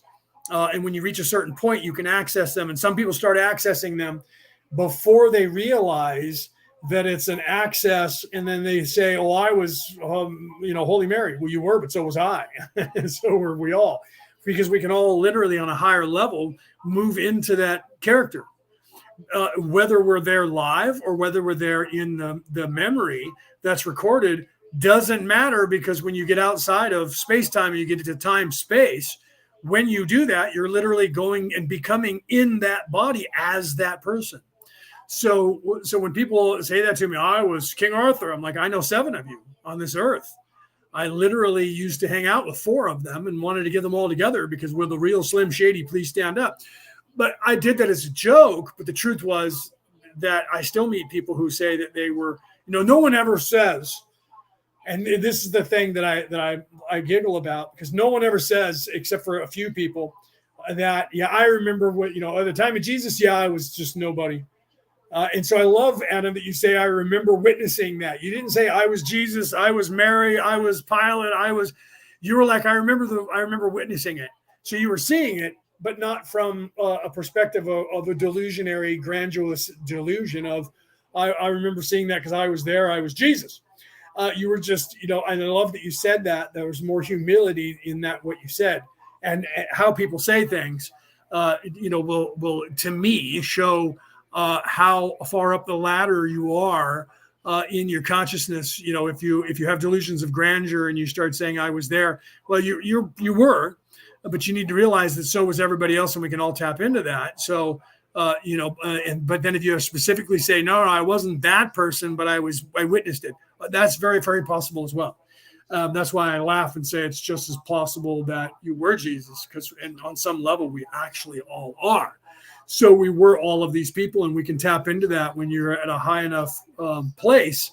You can literally tap in, and that's literally like what Ra's doing when they're the entire hive mind species. They've evolved into the 4th, going into the 5th. I think they're actually in the 5th, going into the 6th currently, while this is happening 40 years ago. And they're about ready to transition. And they literally, Dawn never asks any of those questions. But at some point, you could say to Ra, literally, can you hone in on one of your personalities, one single individual soul, and tell me about that person? And they would be able to do that. That's not their choice, because they're merging as one, and eventually your independence goes away and you become the one soul, the one consciousness of the entire species. But then that species then on that high scale will start interacting with an entire other hive mind complexes that have become one. And eventually you start meeting more and more of them. And then pretty soon you start doing the same evolutionary process and becoming one hive mind again. And that becomes a galactic thing, then a universal thing. And we don't know how many multiverses there are, universes there are. And then those all merge, and eventually you merge back to what we would call in the ancient tongue, the ancient Greek, the ether or ether, depending on whether you're using the Roman or the Greek or the Egyptian term for the same thing, ether, or nether. Those are the 3 from the 3 big, races, even going to including the Hindus. Then it's to the one, right? The one consciousness of everything, the all, right? So we have the ability to tap into that. And when you get outside of space-time into time-space, which is where a lot of us are literally transmuting now, moving into the 4th density dimension, even though we're still here in the 3rd dimension of this body, and that what will make you a wanderer, whether you actually have already graduated and are coming back, or if you're here and you could graduate but have chosen to stay, you become a wanderer just the same. And that vibration, you start doing that. That's why I would love to get Daniel on here, and Cassie, you reading some of his works in the book that you have from his books. And he literally 7 years ago when I first met him, 8 years ago when I first met him, was already to the place where most of us are getting now of seeing past, present, and future, and being able to tap into the Akashic records at will, which I do, and it trips people out. Even me, sometimes I'll go back and listen to what I say on my show and go, wow, I didn't even remember being conscious there. And having that, saying those words, I literally hear myself and go, well, I don't even remember saying that. Wow, that was freaking brilliant. I wish I would have thought of that and take credit for it.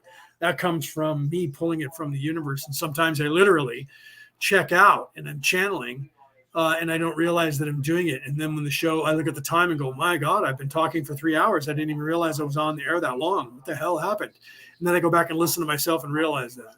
So I'm putting it in my book, and a lot of it, and doing just that to show, because there's so many people that I keep watching, all these brilliant minds that are trying to figure things out. And I see that they all get stuck in the same place. And I've been trying to tell people, Ra's going to talk about that right here in a second when I let that go.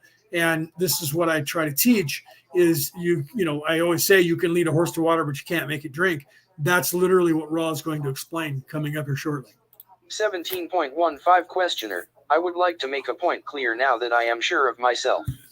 People of this planet, following any religion or no religion at all, or having no intellectual knowledge of the law of one or of anything at all, can still be harvested into the fourth density if they are of that vibration.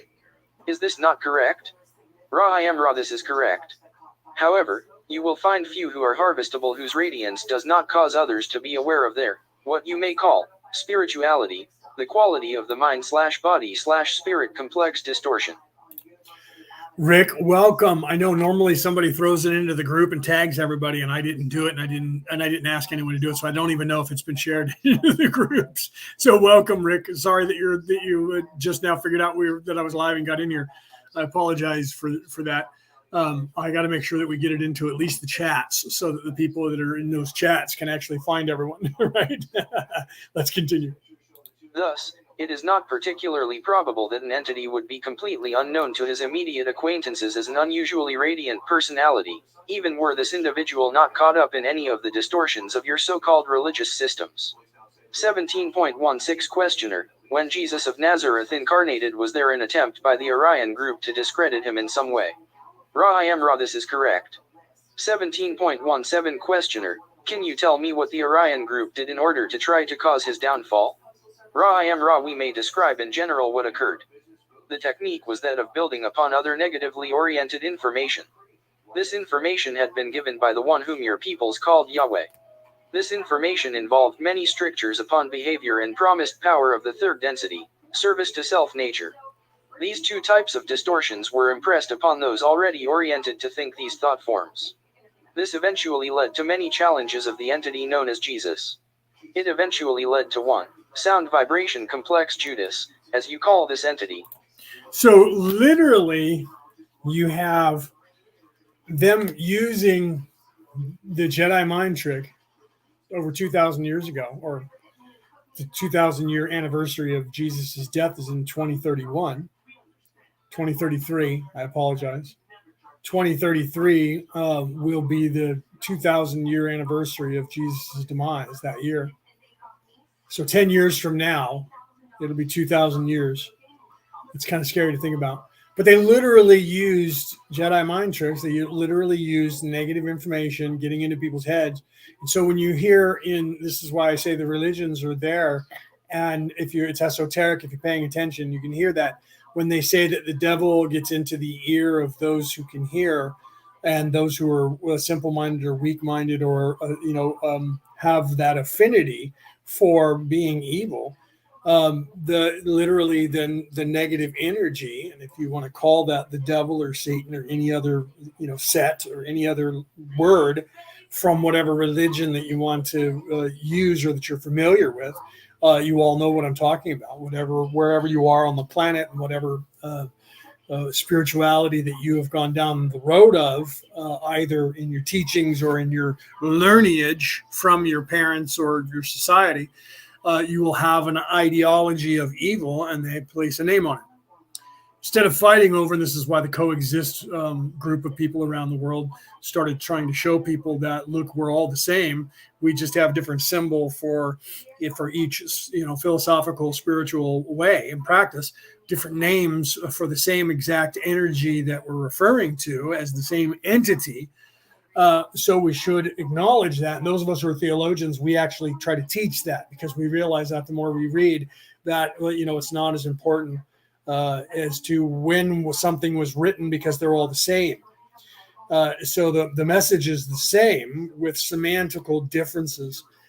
So the truth is, when you when you're learning any religion, you should look for the positive that's in it that hasn't been corrupted, or the esoteric messages that are there trying to teach you this information and using a vernacular that's simple for children of that particular way of life. And that's why they use those words there. And then as time went on and the planet got smaller, they tried to incorporate all those and show how similar all of these different religions really were. But they went about it from a conquest standpoint of conversion and trying to make their one religion the way. That was part of the corruption, unfortunately, that was already embedded in, because people who seek power are generally, 80 to 90% are evil people anyways. That's why they seek power, because it's in their nature to do so. So they will take anything, no matter what it is, and corrupt it, because that is part of that's their modus operandi. It's the only way they can function, is to corrupt, to take, to steal, to manipulate, because they don't have the creative ability that it takes to create, because that means that you have to love not just yourself, but you have to love others above yourself and try to want to help everyone, even if it leads to your own death, to do so. And literally, you have to get to that point. When you are at that point where I will literally die to try and help the entire world, and I'm okay with that.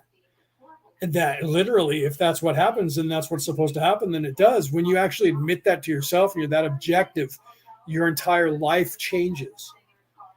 Your entire life changes. And you know when that moment happened, if it has already. And you know when it's coming, if it hasn't happened to you, because you know you have to make that decision. And that's a big decision to make. And so I try to instill in people to be aware of people that are getting close to that and help them at that point in their need. You can't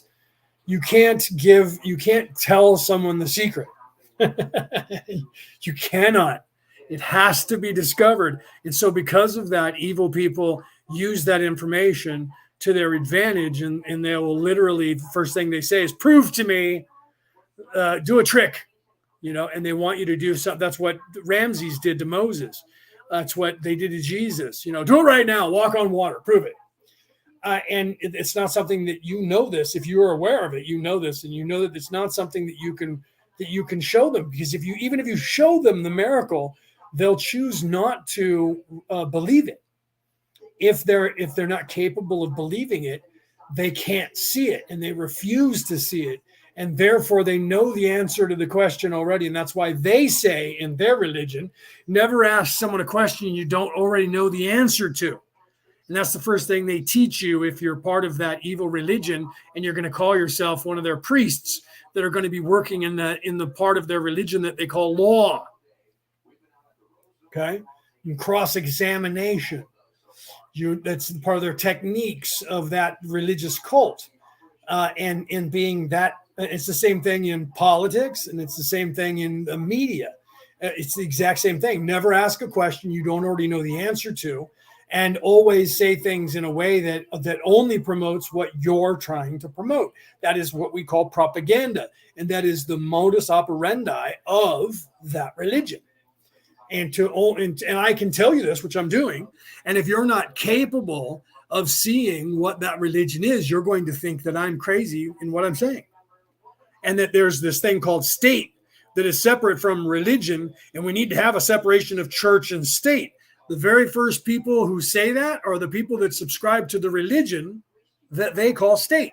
And they don't want the church, the religion of non-state, of spirit, telling their third-dimensional religion how to practice itself. Hence the term separation of church and state.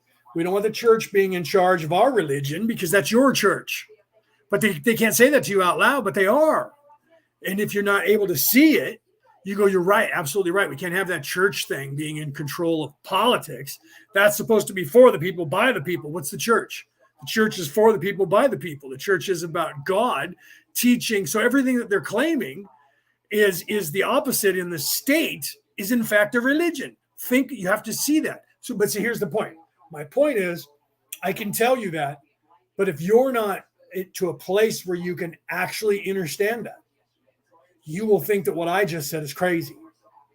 And they have nothing to do with each other. And until you realize that, you won't be able to see that. So that's me saying you can take a horse to water, but you can't make it drink. Literally, that's what that saying means. I can lead you with the tools and show you the tools to save your soul. You can only recognize them and figure out how to use them when you can. And the only way that happens is that you have to unlock within yourself the ability to actually realize what these tools are. And this is what everyone, including Jesus, Moses, every single person in all of creation is trying to tell you with their words, either in spoken in whatever language or written down, or both. And the truth is, I'm saying this, and some of you are just, it's going to pass you. I'm not saying it because I'm saying I'm above you in any way. It's just that right now, currently, if you don't resonate with what I'm saying, it's because you're not ready to, for whatever reason. You could be older than my soul, and I've already been here 100 times longer than I have, 1,000 times more than I have. But in this particular lifetime, at this particular spot, you were just not focusing on that, or you're not ready for that yet, or you're about to get to that and you haven't. And that's why. So I don't judge anyone and say I'm above that person, because the truth is currently, and then who knows that last lifetime that person could have been the Pope or Jesus or the Holy Mary. And I don't know that. So you have to realize that where you are is determined by yourself and what you're planning to work on in this lifetime. It doesn't mean that you're not capable of this. It's just that you may not be working on that currently. You may be working on extra credit or something you hadn't learned because you learned it in a different way that I did. And now you're just doing survival. So therefore, everything I say to you is going to be completely taken as an insane man. Right. And then if you are, and this is why we say these things, because then some people say, well, then why do you even bother? Because it doesn't matter. No, it does. Because when we put this stuff out there, like what happened to you, me, and everyone else, is that you find this information in the ether, right? Whatever you want to call that, out in the universe. This information is out there for people to find. And if enough people say this, it steers you as you learn it. And what happens is that I affect you with my little ripple, and you're affecting me with your little ripple, and our ripples are affecting everyone else out from whatever, if we're in the center at that point, because you and I are side by side, or our ripples are meeting. Everything that ripples out from the R2 ripples meeting is going to change the course of everyone else in some way. So, I've said that to myself and meditated on this. Why should I write a book? It's not going to matter, but it does matter because it's another voice that is out there for people to resonate with, so that they can find the information that is there, the tools that will lead them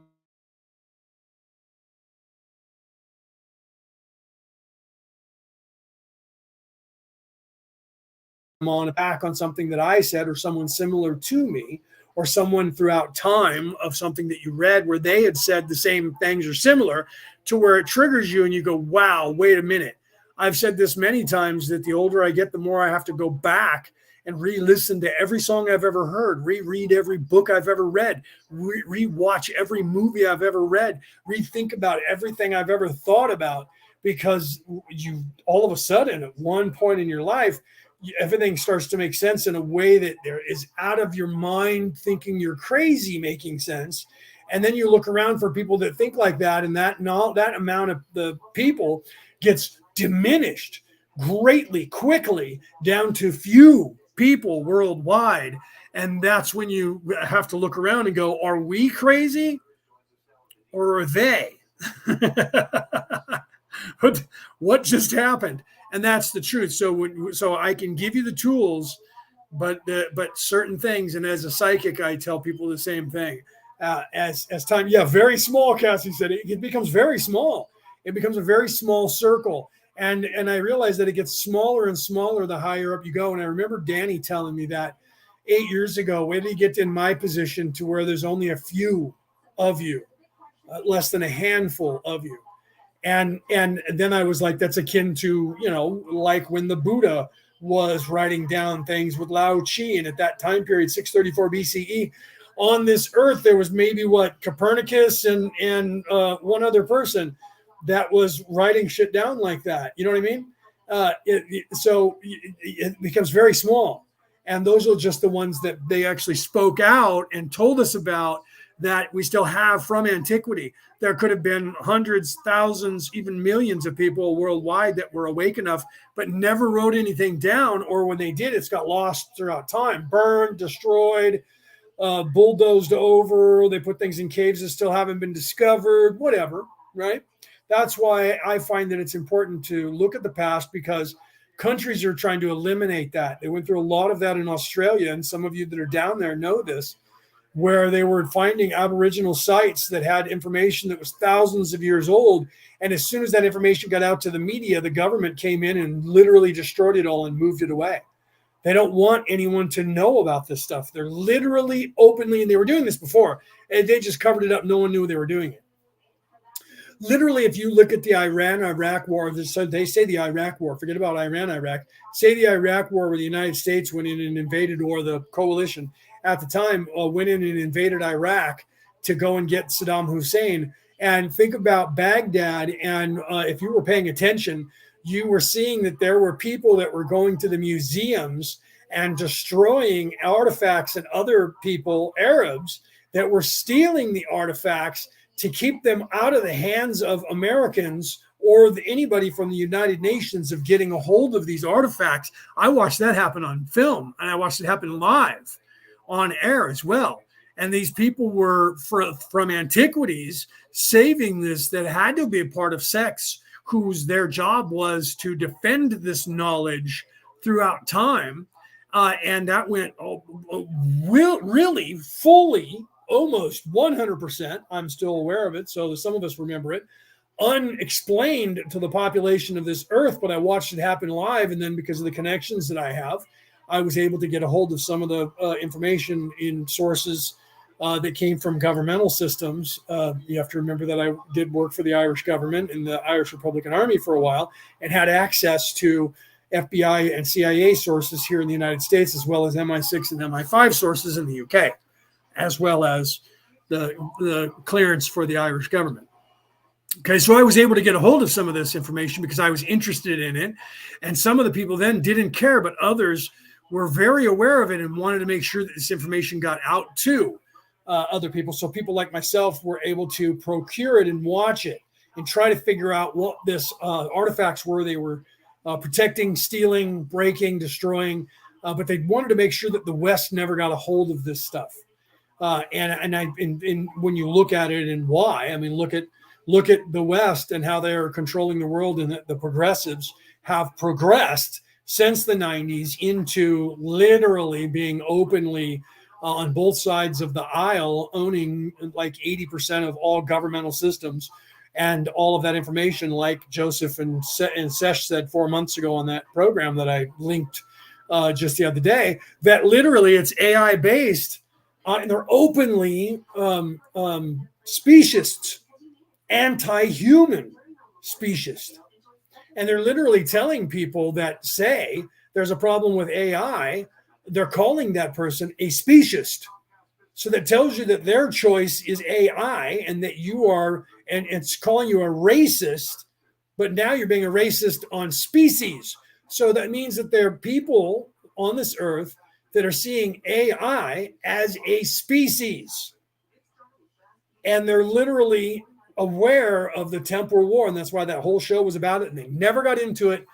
They didn't get into it in a way that because it's obvious that Sesh and Joseph did not understand what the temporal war is truly about. They have the fringe knowledge that most people have in that industry of there is this thing that could possibly be cross-dimensional. Sesh was the only one, and he's done that before. I've never gotten to speak to him off air personally I would like to talk to him about that, because he's very aware in a way that he wouldn't bring up because he doesn't want to sound crazy.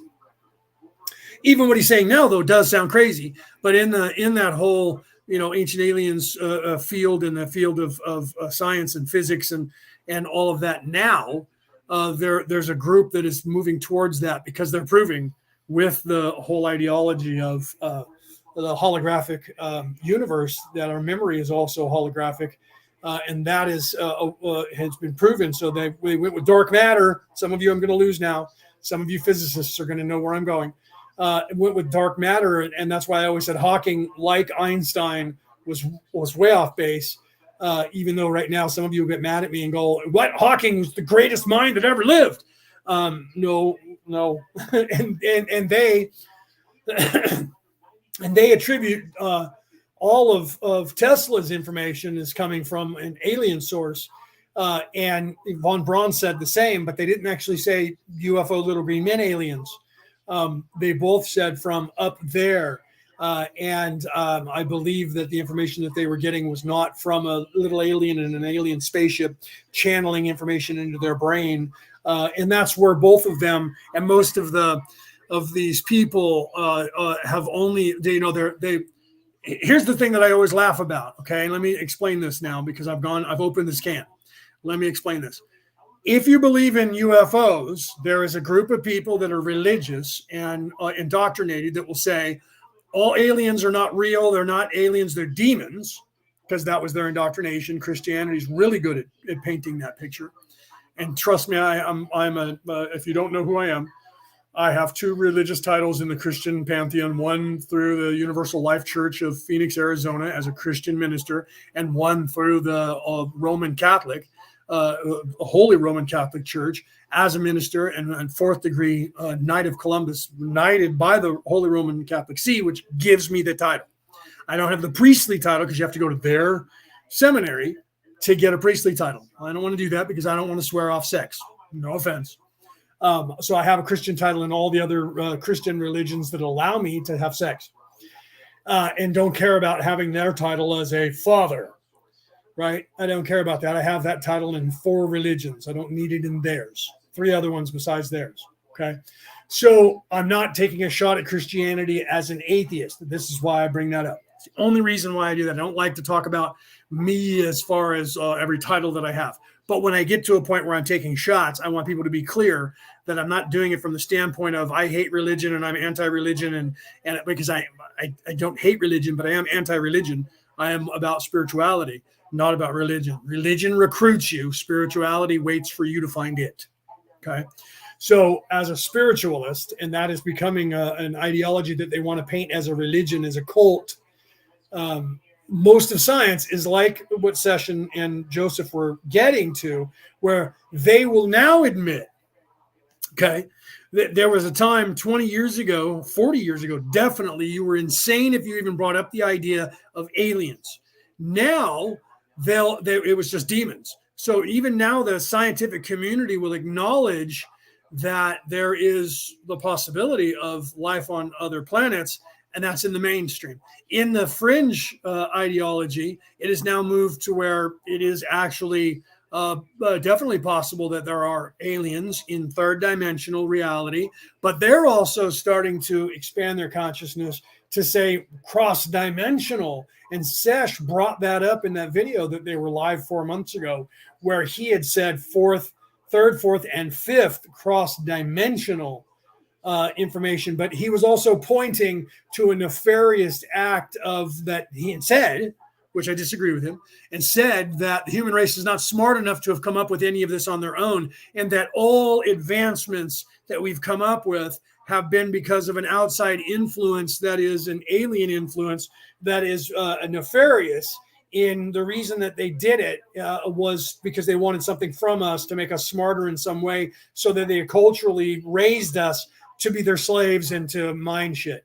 And that's the narrative of the Orion Crusaders creeping into where they have gotten to. I got to that point at a certain point. Everyone does. And that's my point of when you start to realize, going back to what Anna said, when you start to realize, hey, I was there or I was that person, you have to then further that and say to yourself and be honest and be objective, wait a minute, was I actually there? Or am I having a memory of that? And then you have to literally go, well, it's hard to tell the difference if you don't have any training of, well, when I look, I'm there. Yes, but that doesn't mean that that's like watching a movie. And that's why when Meta came out with that goggles that you put on your face, when you put the goggles on your face, it's akin to going into this human body. And that's why it's so amazing to people when you have that experience, because if you look around, the sights and sounds move with your head exactly the way it does when you're in this avatar. So is that you tapping into the recording of that time? Or were you actually that soul in that body at the time? And so there's a difference between, and it's really, really hard to discern the difference because you can't tell the difference in 3D. Okay. The 3D mind, and I've shown this many times, and I'm putting this into my book, the 3D mind doesn't know that it's not reality. Your mind thinks, and is designed to think, that this is real, what is happening to you. It's designed for that. Your body is designed to be here, so it's designed to be the pain body. And the brain that's in the pain body is designed to operate this pain body. And then you, as from the density, from the place of where your soul resides in this vibration, are tapping into this human construct. And it's designed to make you think this is real, because you're supposed to have this experience of life and death and reality until you grow to the point of realization that this is the illusion, and that you can then ascend at that point when you're ready, when you've learned what you're supposed to, and move up in vibration to the next level. That's the tools that you need to get to there. Okay. But you can't, I can tell you what I just told you, but if you're not ready to see those tools for what they are, you won't. And that's why so many people have come here, and we say it over and over. And that's why it matters, because just like I say all the time, and every person who's ever been a speaker will tell you the same thing. People learn different ways. There are 7 distinct different ways people learn mentally, and there's 7 distinct ways that people learn physically. Okay?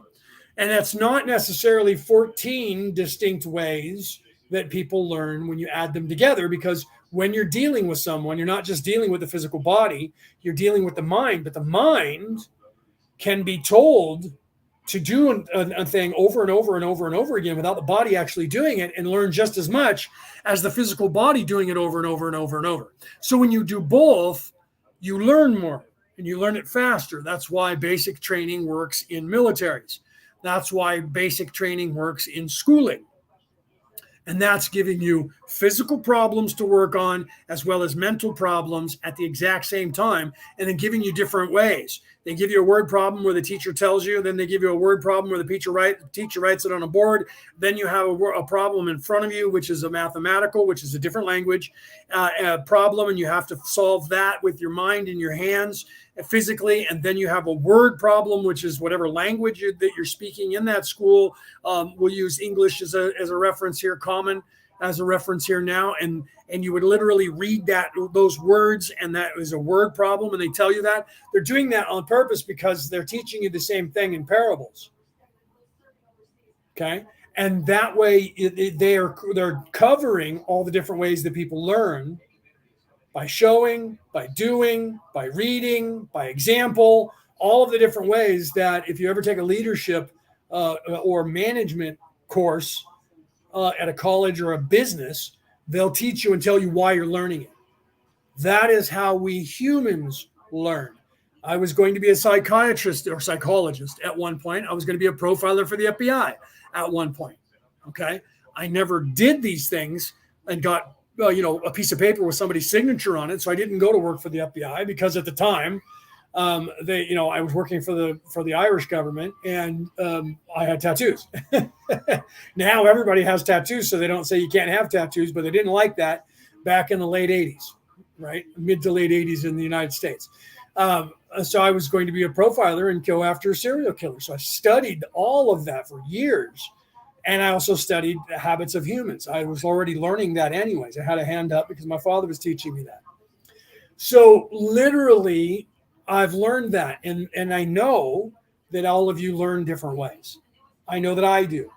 And you learn in sometimes combinations of the different ways. So the reason that you have your schooling the way that you do is that you're also getting used to learning in all of those different ways, which is helping you. Why is all this important that I'm telling you this? Because on a spiritual level, it's exactly the same. And some people will resonate with me when I talk and what I'm saying to you, and you'll start going, wow, right? Then you'll start paying attention. Others, you'll listen to me and I don't resonate with you, and you're going to go and find someone who does. Why? Because my energy is different than someone else's energy.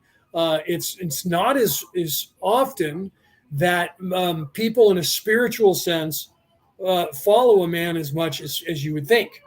Men have always been put into those roles because of arrogance. Men have always decided that they were the smarter and they were only the teachers. And like the Dalai Lama, when asked by a little girl, can a girl be the Dali? He didn't say yes or no. He said tradition says that it's a man, which really lost most points that I had for the Dalai Lama and that entire way of thinking the second I heard that.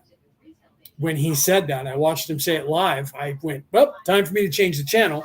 This person is nowhere near as awake as they claim, nor is he awake as he thinks he is, nor is he awake as the world thinks he is. Because that was the wrong answer. And I knew that at the time. That was the wrong answer. And my question follow-up would have been, why is tradition say that only men are smart? That little girl didn't, because she was only like 11 or 10 at the time when she said it. So she didn't push. Why? Because she hasn't started doing that yet in her life. If this were now, 8 years later, almost 10 years later now, that same girl who's now probably a woman would probably push back and say, why not? But at 11, you're taught still to respect your elders, don't question, do what you're told, right? And so that's my point. So that my point is that all the truths we cling to depend greatly on our point of view. And that means that you either are awake and you're able to see, or you're not. And I can tell you and give you the tools how to get there, but until you learn to use them on your own, I can't give you that secret. It has to be discovered by each individual. That's the purpose. And people that are evil are aware of that, and they use that to their advantage, and then they make fun of us and go, see, he doesn't know anything, and he's lying. I can make that whole shit up too myself. And they've listened to us enough talk to where then they call themselves mentalists, and then they can use the Jedi mind trick because they know that they're just a little bit more intelligent in that art form than you are, and they can use that information against you, and you wouldn't even know it, and they can make you believe that everybody is fake. And that's what they did to John Edwards until he was alive and said, okay, I didn't do impromptu. I'm going to start reading people right now. And you ask and prove that I didn't ask anybody any questions ahead of time. I don't have any cards, verify that. And the producers were like, yeah, no, there was none of that. We made sure of that. And some people still doubted that and said that whole thing was made up. That's what people do, is they cast doubt. That is what evil people do, because they don't want you to believe in a thing. And that's why they try to destroy history and take away the knowledge of any of that information that you can find. And so the same thing goes, and they attack Jesus in that way. And now that I've gone off on 6, 7, if you count Raw, explaining exactly what Raw just said, we're talking about them opposing Jesus. Let's continue. Who believed that it was doing the appropriate thing in bringing about or forcing upon the one you call Jesus the necessity for bringing in the third density planetary power distortion of third density rule over others. This entity, Judas, felt that, if pushed into a corner, the entity you call Jesus would then be able to see the wisdom of using the power of intelligent infinity in order to rule others. Okay, I want to stop here, and I'm going to talk about what Anna just said, because that's very astute, and she's obviously very awake, or she wouldn't have said how she said it. That's why I'm bringing it up. She's talking to Denise, and she said, every life that you have, I'm going to put this up on the screen for you guys to see this, and I'm going to read it to you that are listening on the MP3 version because you can't see it, right? She said, Denise, every life that you have lived leaves an imprint deep in your mind, I would say soul, right? Even further. as your mind and soul are, and that's where she gets to that, right? As your mind and soul are connectors, when you start opening up and start bringing your soul and this physical body together, body, mind, and soul as one. This is me speaking now, and I'll get back to what she said. Your free your mind and your ass will follow, as the song goes, or the PG version was free your mind and the rest will follow. When you start, I'll go back to what she was saying. Let me reread that again. When you start opening up and start bringing your soul and this physical life body together, everything falls into place. Truth gets revealed. Okay, so the truth is that literally every lifetime that you are here, everything you do in that lifetime, be it good or bad or positive or negative, it goes through with your soul to the next life, even though you don't remember it. And as you start to continue to draw on that, whether you're conscious of it or not, it has an effect on you, and an imprint, like she's saying, leaves a deep imprint on your soul, which is on your physical as well. Everything that manifests as above, so below, but it's actually as below, so above, as within, so without. But everything that manifests in the physical also manifests in the spiritual. And that's in Matthew 18, chapter 18, verse 18, where literally Jesus is talking about God saying, that which you reap on earth, I shall too reap in heaven. That which you sow, it's actually the other way around. That which you sow on earth, I shall too sow in heaven. And then he says, that which you reap on earth, I shall too reap in heaven. That means as below, so above, as within, so without, not as above, so below.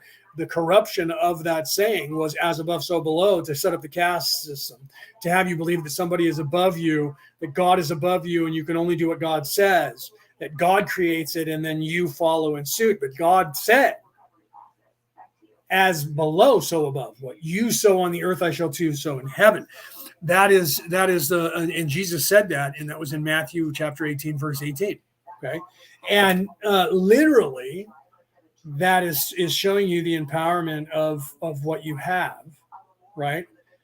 So what are the numbers? What are you guys talking about here? I'm actually going to buy the lotto ticket. I bought some today, yesterday. Yeah. I went and got gas and bought some lottery tickets. I didn't use the numbers you guys use. I just used Quick Picks, but that's funny with the numbers, right? Yeah. So Rick says, I actually am going to buy lotto tickets tonight in the chat group. Pick a number between 1 and 45 for me, please. I need 6 numbers, I think. And so Rick says muted again. Was that you that was muted or me? If I'm muted and you can't, tell them, guys, if somebody tell Rick, if you can't hear me, he has to refresh his screen, right? But that's funny with 15, 23, 4. That's funny, right? So yeah, agreed, Anna. And she said, thank you. She said, yeah, thank you. Well said, but it was well said by you. Thank you for you saying that. It was well said by you. And I wanted to make sure that the people out there who weren't able to see the chat, who are listening around the world on the MP3 broadcast, they don't have access to the chat at all. They just hear the show. I wanted to make sure that they got the concept of what you're saying, because rightly so. So we have the tools within us, and every part of our soul, that for every experience that we have, depending on every lifetime, as this life ends, my soul goes to the place of reflection, and then the place of planning, and then I decide and plan with myself, my higher self, my guides, what I'm going to do, who I'm going to be, what are my parents, what are the place I'm going to live in, what part of the world am I going to live in, because of whatever culture that I'll be exposed to. All of that stuff we plan out. Everyone always blames it on God, the outside source, in that, God did this to me, and that's very 3D thinking, that God did, but that's not how it works. You do everything. You have complete autonomy to do whatever. You have carte blanche to do whatever it is, whatever foreign language you want me to use to describe those words. That resonate with you, that you have total control over you. You're the only one that does. However, you're in a pot, or in an ocean of other souls that are also able to affect you with their vibrations as well, words, actions, vibrations. So you have to be aware of that when you come down here. And when you are here, that you have all these outside influences, and the bad guys know that, and they're using that to their advantage, constantly 24 hours a day, bombarding you with what they want. And this is what Ra is warning us about, and literally showing that almost 2,000 years ago now, literally in 10 years will be 2,000 years when they crucified Jesus. So 1,990 years ago, they used this information and used propaganda against Jesus and to tempt him and then to crucify him. Let's continue. That's crazy. Nothing has changed. Technology is it. The modus operandi of evil is constant. They can only function a certain way, but you don't know that until you know it. That's the same thing. I can tell you that all day, but until you discover that by seeing the tools, finding them, and discovering the truth of it, just like Anna was saying, the truth shall set you free. The truth, well, she didn't say those words, but she was referring to that, that the truth is revealed to you when you reveal it to yourself, when you acknowledge it. And that's when you come to that place on your own. All right, let's continue. The one you call Judas was mistaken in this estimation of the reaction of the entity, Jesus, whose teach/learning was not oriented towards this distortion. This resulted in the destruction of the bodily complex of the one known as Jesus to you. 17.18 Questioner. Then if the entity Jesus was fourth density and there are wanderers on the planet today who came from fifth and sixth density, what was it that Jesus did that enabled him to be such a good healer, and could these fifth and sixth density beings here today do the same? Ra I am Ra. Those who heal may be of any density which has the consciousness of the spirit. This includes third, fourth, fifth, sixth, and seventh. The third density can be one in which healing takes place just as the others. However, there is more illusory material to understand, to balance, to accept, and to move forward from. The gate to intelligent infinity can only be opened when an understanding of the teamings of intelligent energy are opened unto the healer. These are the so-called natural laws of your local space/time continuum and its web of electromagnetic sources or nexi of teaming energy. See, now I wanted to point this out again because I talked about this when I was younger, and I got a lot of backlash from scientific community, and they're still not really getting this. 1981, Ra is talking about electromagnetic waves, electromagnetic waveform. Literally just said that. In the natural web, this is the World Wide Web that the Indigo kids in the 90s were coming through with and able to. That's what he's talking about, Cassie, and that's why I was explaining that. She says, "What is INT? What the INT is? What is the internet? The true internet." Now you have to remember, this is in 1984, before there was an internet. The internet didn't occur in the United States until 91. This is in 81. And so when he said INT and he said World Wide Web, this is literally, to us, sounds familiar, but we didn't know what the INT meant.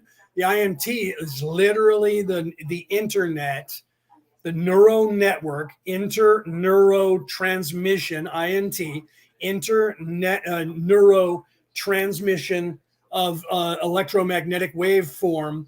And that's literally the telekinesis, literally being able to communicate through distance with, I could say, like right now I'm using my words and I'm broadcasting over airwaves to you right now. But if I use just my thought form, if you were able to consciously, which my father taught me a lot of that when I was growing up, on how to communicate with that. And if you ever saw that TV series, and I'm trying to remember the name of it, and I can't think of it right now because I hadn't thought about this for a while, and we're supposed to be coming out with this year with a second season from it, but I don't think they did. COVID kind of put things on the back burner. But in that television series, it was set in the 17 and 1800s in England and the United States. And the one character was communicating with his father when he was in Africa and his father was in England at night, using the moon and looking at the moon and able to use telepathy and communicate and talk to each other. Okay, and he was teaching that, in that he learned that, but his father also knew it because of the Druid way, and he had learned it from the Africans, and his father had taught him some of it. So when he went to Africa and got a hold of their Aborigines and their shamans, they furthered his knowledge enough to where he could communicate with his father. So he knew when they murdered his father to take his land, and he left Africa and sailed back to England and America and took his father's land and reclaimed it all and went to war with these people. It was a great television show. And I can't think of the guy's name. The guy who played Bane in Batman, he also played Oh God, I can't think of his name right now. Give me a second. And him and his father wrote it, and he starred in it. And they were going to make, and I don't remember the name of it now. Damn it! It's been a while since I thought about that or him. And I can see his face, and he was in a bunch of movies that I'm a fan, but I can't think of his name right now. In any case, that is entirely possible. And what he's talking about here is literally that communication highway. And Indigo kids were coming in having this ability. And Chip Coffey was aware of that on his television show. It was one of the reasons why they canceled him on the television show. And he left the show, and they had some other guy do it, and nobody paid attention to the show anymore, even though the other guy that was doing it was a shaman and had very good energy. They were trying to get away from telling people about what these Indigo kids were coming through with this other internet that they could communicate with each other. Chip Coffey, right? Denise says, yeah, Chip.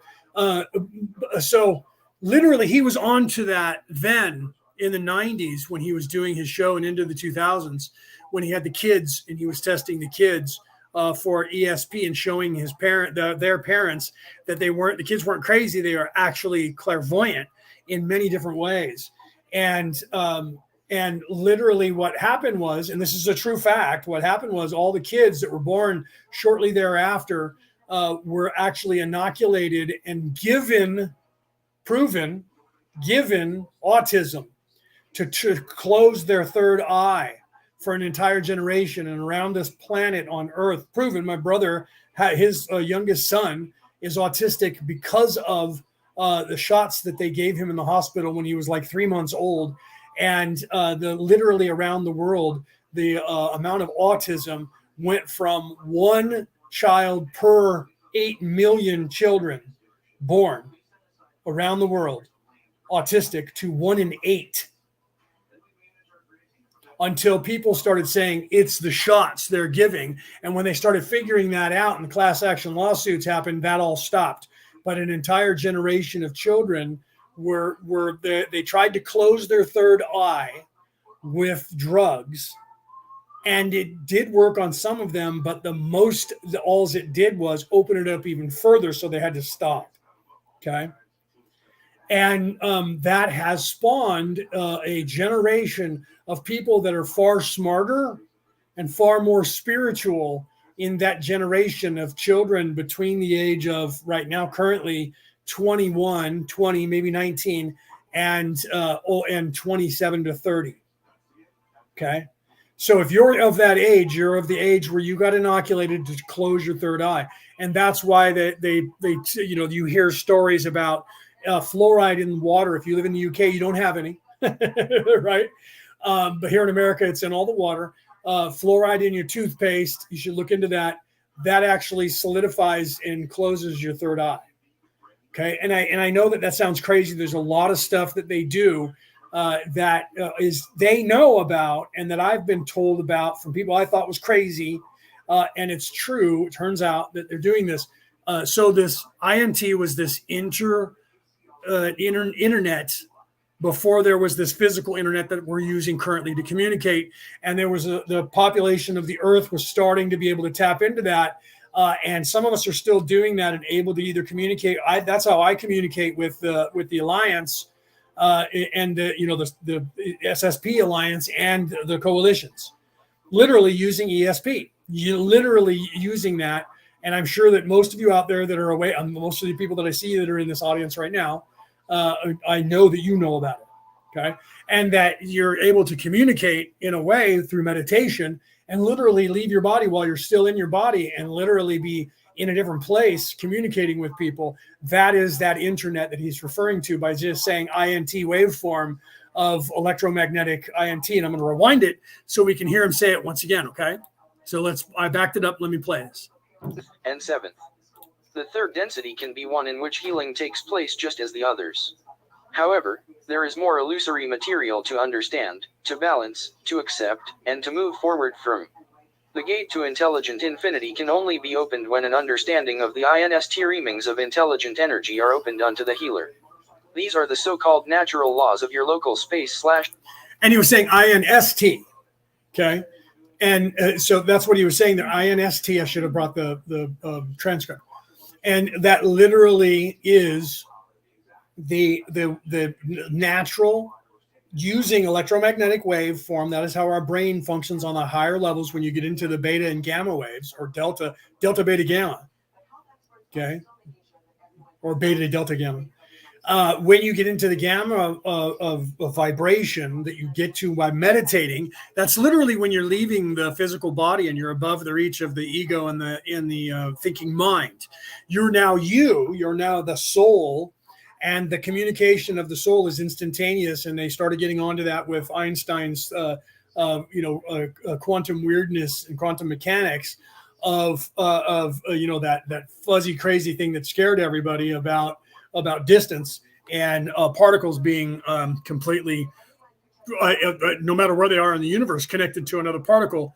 And literally, they talked about that, Joseph and Sesh, on the program, and how that was scaring people in not realizing what that was. And then they came up with dark matter, and the dark matter theories is the force. Them trying to explain the force, that which binds the universe together, that is something that actually travels faster than the speed of light, and so it's instantaneous. And it was postulated by third dimensional thinking that there's this thing called the dark matter, which Hawking really hawked. I love that his name is Hawking, and he was hawking that, to use an American political term. But he wasn't wrong. But he wasn't as right as he thought. Just like Einstein said that there was this wall of nothing can travel faster than the speed of light. However, then the critical thinking of viewer created reality mixed with this quantum mechanics. But the problem is, and this is what Joseph and Sesh both said, is that looking at it as a mechanism is their issue. And that's why I looked at Joseph is onto it, but he won't go into the spiritual, that it's organic. And when you realize that the universe is organic, that it is actually alive and has its own thought process and its own, that is the force, which was trying to be taught by the Jedi way of this energy that is coherent and alive, that binds everything together and that is surrounding everything in those open spaces, which, prodded the scientists to talk about dark matter. And now that all goes back to the ether. And what they call, this is why I brought it up earlier, in what they called the nether, the ether. And all of that is what they're referring to using the different terms. But they were saying that it was organic. And that's why literally when I'll have to make the meme, I have it, the quote from Tesla, where he was talking about the problem with the nether and that they were trying to prove that it was something. Then he said that the way he was able to get past that equation, I'll put this up later on today as a reel tonight before I go to sleep. Somewhere along the way, you'll see a new reel or whatever you want to call that on whatever platform you're on, that where it describes this. And this is what he's talking about, that he sees it as a constant, that it's organic, not a mechanism. And therefore, it's illusory to the detection, and that has to do with the viewer-created reality, as well as this whole entire thing of when you do something to a particle here, no matter how far away, it's instantaneous, even faster than the speed of light. It affects the other particle at the other end, and that is very hard for people to get into, and then we call that the weirding way or the quantum weirdness, because it defies physics. But then when people learned about, in the last 20 years, learned about fractals, and then the AI God showed you what they look like to your eyes, it became candy and something bright that the monkeys glommed onto. And everybody's like, ooh, look at that, it's pretty. And people have gotten stuck on that, but it's always existed. It's always been there. That's the yin to the yang, or the yin to the yin. That's the other side of the coin. That's that's the Fibonacci sequence, not the golden mean ratio. Even though they're both the same equation, one is the smooth outside curve, which is the spiral, and the other is the jagged 90-degree angles that make up the same exact equation. One is fractal, that's the jagged angles, and one is the golden mean ratio, which is nature. The other side of nature, which is the soft spiral. One is masculine, one is feminine. And that is the god and the goddess. That's the Kundalini energy. It's all of the people in ancient times were aware of it. They use different words to describe it. And the only way that you can actually get this, and this is why I'm telling you this, and if you're able to keep up with me, you'll realize it. And if you're not, you'll go, okay, he's crazy, is that you have to have a physics background and a spiritual background. You have to be a theologian in both science and spirituality to actually make the two together as one, to actually marry that and see and get and disseminate, understand that it's organic, not a mechanism, and that there is an internet that is communicatable on using your mind, where you can communicate with other humans, but those humans have to be aware of the possibility and the training of communication. And if not, it's also, this is why in the edicts, the Vedicts of the Hindus, they say that if you're meditating and you achieve a certain level of enlightenment, you can talk to the gods. Okay. And 5,000 years ago, when they brought that up, they were saying in the physical sense, because there was no way of explaining the spiritual or the astrological. And when you have the people of the earth at the time, anyone right now, if you and me or anyone in this audience were able to transport back into time to 5,000 years ago, we would be considered gods because of the physical knowledge that we have today of this universe. We would be completely out of space and time, and people would see us as gods because we would have ultimate power to destroy half of the planet. I could do it with all the chemistry that I've been taught. I was certified as a chemist in this country, in the United States, for 10 years. Okay. So literally, and I haven't done it for 10 years, but I was literally, I could go and take the test right now, and I'm sure I would pass it. It's an open book test. You just have to have the skills to understand what it is that you see to apply that to when you take the test, or where to find the answer in the book. It's so hard that they give you the book and they tell you it's in the book, and they even tell you where to highlight it and to find it later so you can pass the test. Not a joke. And still, when I took the test the first time 20 years ago, there was an 85% dropout rate. That's how hard physics is, chemistry is, mathematics actually is to the common mind, right? So the truth is that. And literally, this is what Ra's talking about. Let's continue now. That's very important to rewind. That's why I did. And I know some of you are like, oh my God, you spent like a fucking hour on that. The key to the universe is right there. Every time they bring up the key and the door, I try to show it to you as much as I can, because some of you are going to get that. Some of you know it and you're going to laugh about it like I'm doing. Some of you are going to move on. Some of you are going to think I'm crazy and you're going to tune me out. I know that. And that's literally, Raw said that if anything that I say literally affects 2 or 3 people, then I've done my job. Let's continue. Time continuum and its web of electromagnetic sources or nexi of INS teeming energy. Know then, first, the mind and the body. Then as the spirit is integrated and synthesized, those are harmonized into a mind/body/spirit complex which can move among the dimensions and which can open the gateway to intelligent infinity, thus healing self by light and sharing that light with others. True healing is simply the radiance of the self causing an environment in which a catalyst may occur which initiates the recognition of self, by self, of the self-healing properties of the self. 17.19 Questioner, how did Jesus learn this during his incarnation? Ra I am Ra. This entity learned the ability by a natural kind of remembering at a very young age. Unfortunately, this entity first discovered his ability to penetrate intelligent infinity by becoming the distortion you call angry at a playmate. What you got to do, Rick, if it does that, just refresh your screen. I'm not sure why it's doing that. And I don't know if it is doing that to everybody else. It might just be your latency where you're at, controlled by your government. Your computer, I don't know, brother. Your signal could be cutting in and out, and so you're dropping the signal and it's muting and you have to unmute. Your government, where are you? Aren't you in Australia? Or the UK? Your government might not be wanting this information to get to you. So I'm not sure. I like what Peter said about seeing the arc within freckles of animals. Literally, there's I talked about that I think last week, where they literally had these old maps, and the people nowadays are trying to figure out how it is that these guys 1,000 years ago, 2,000 years ago, were able to draw these maps and have these maps of the world. And I talked about that. And then they literally found the Antikythera mechanism, and a video that I put out talked about that study. And literally this guy was looking at and studying the spots on butterflies around the world. And the spots, he was starting to realize the spots appeared in certain regions of their wings, depending on what region of the earth that they were on.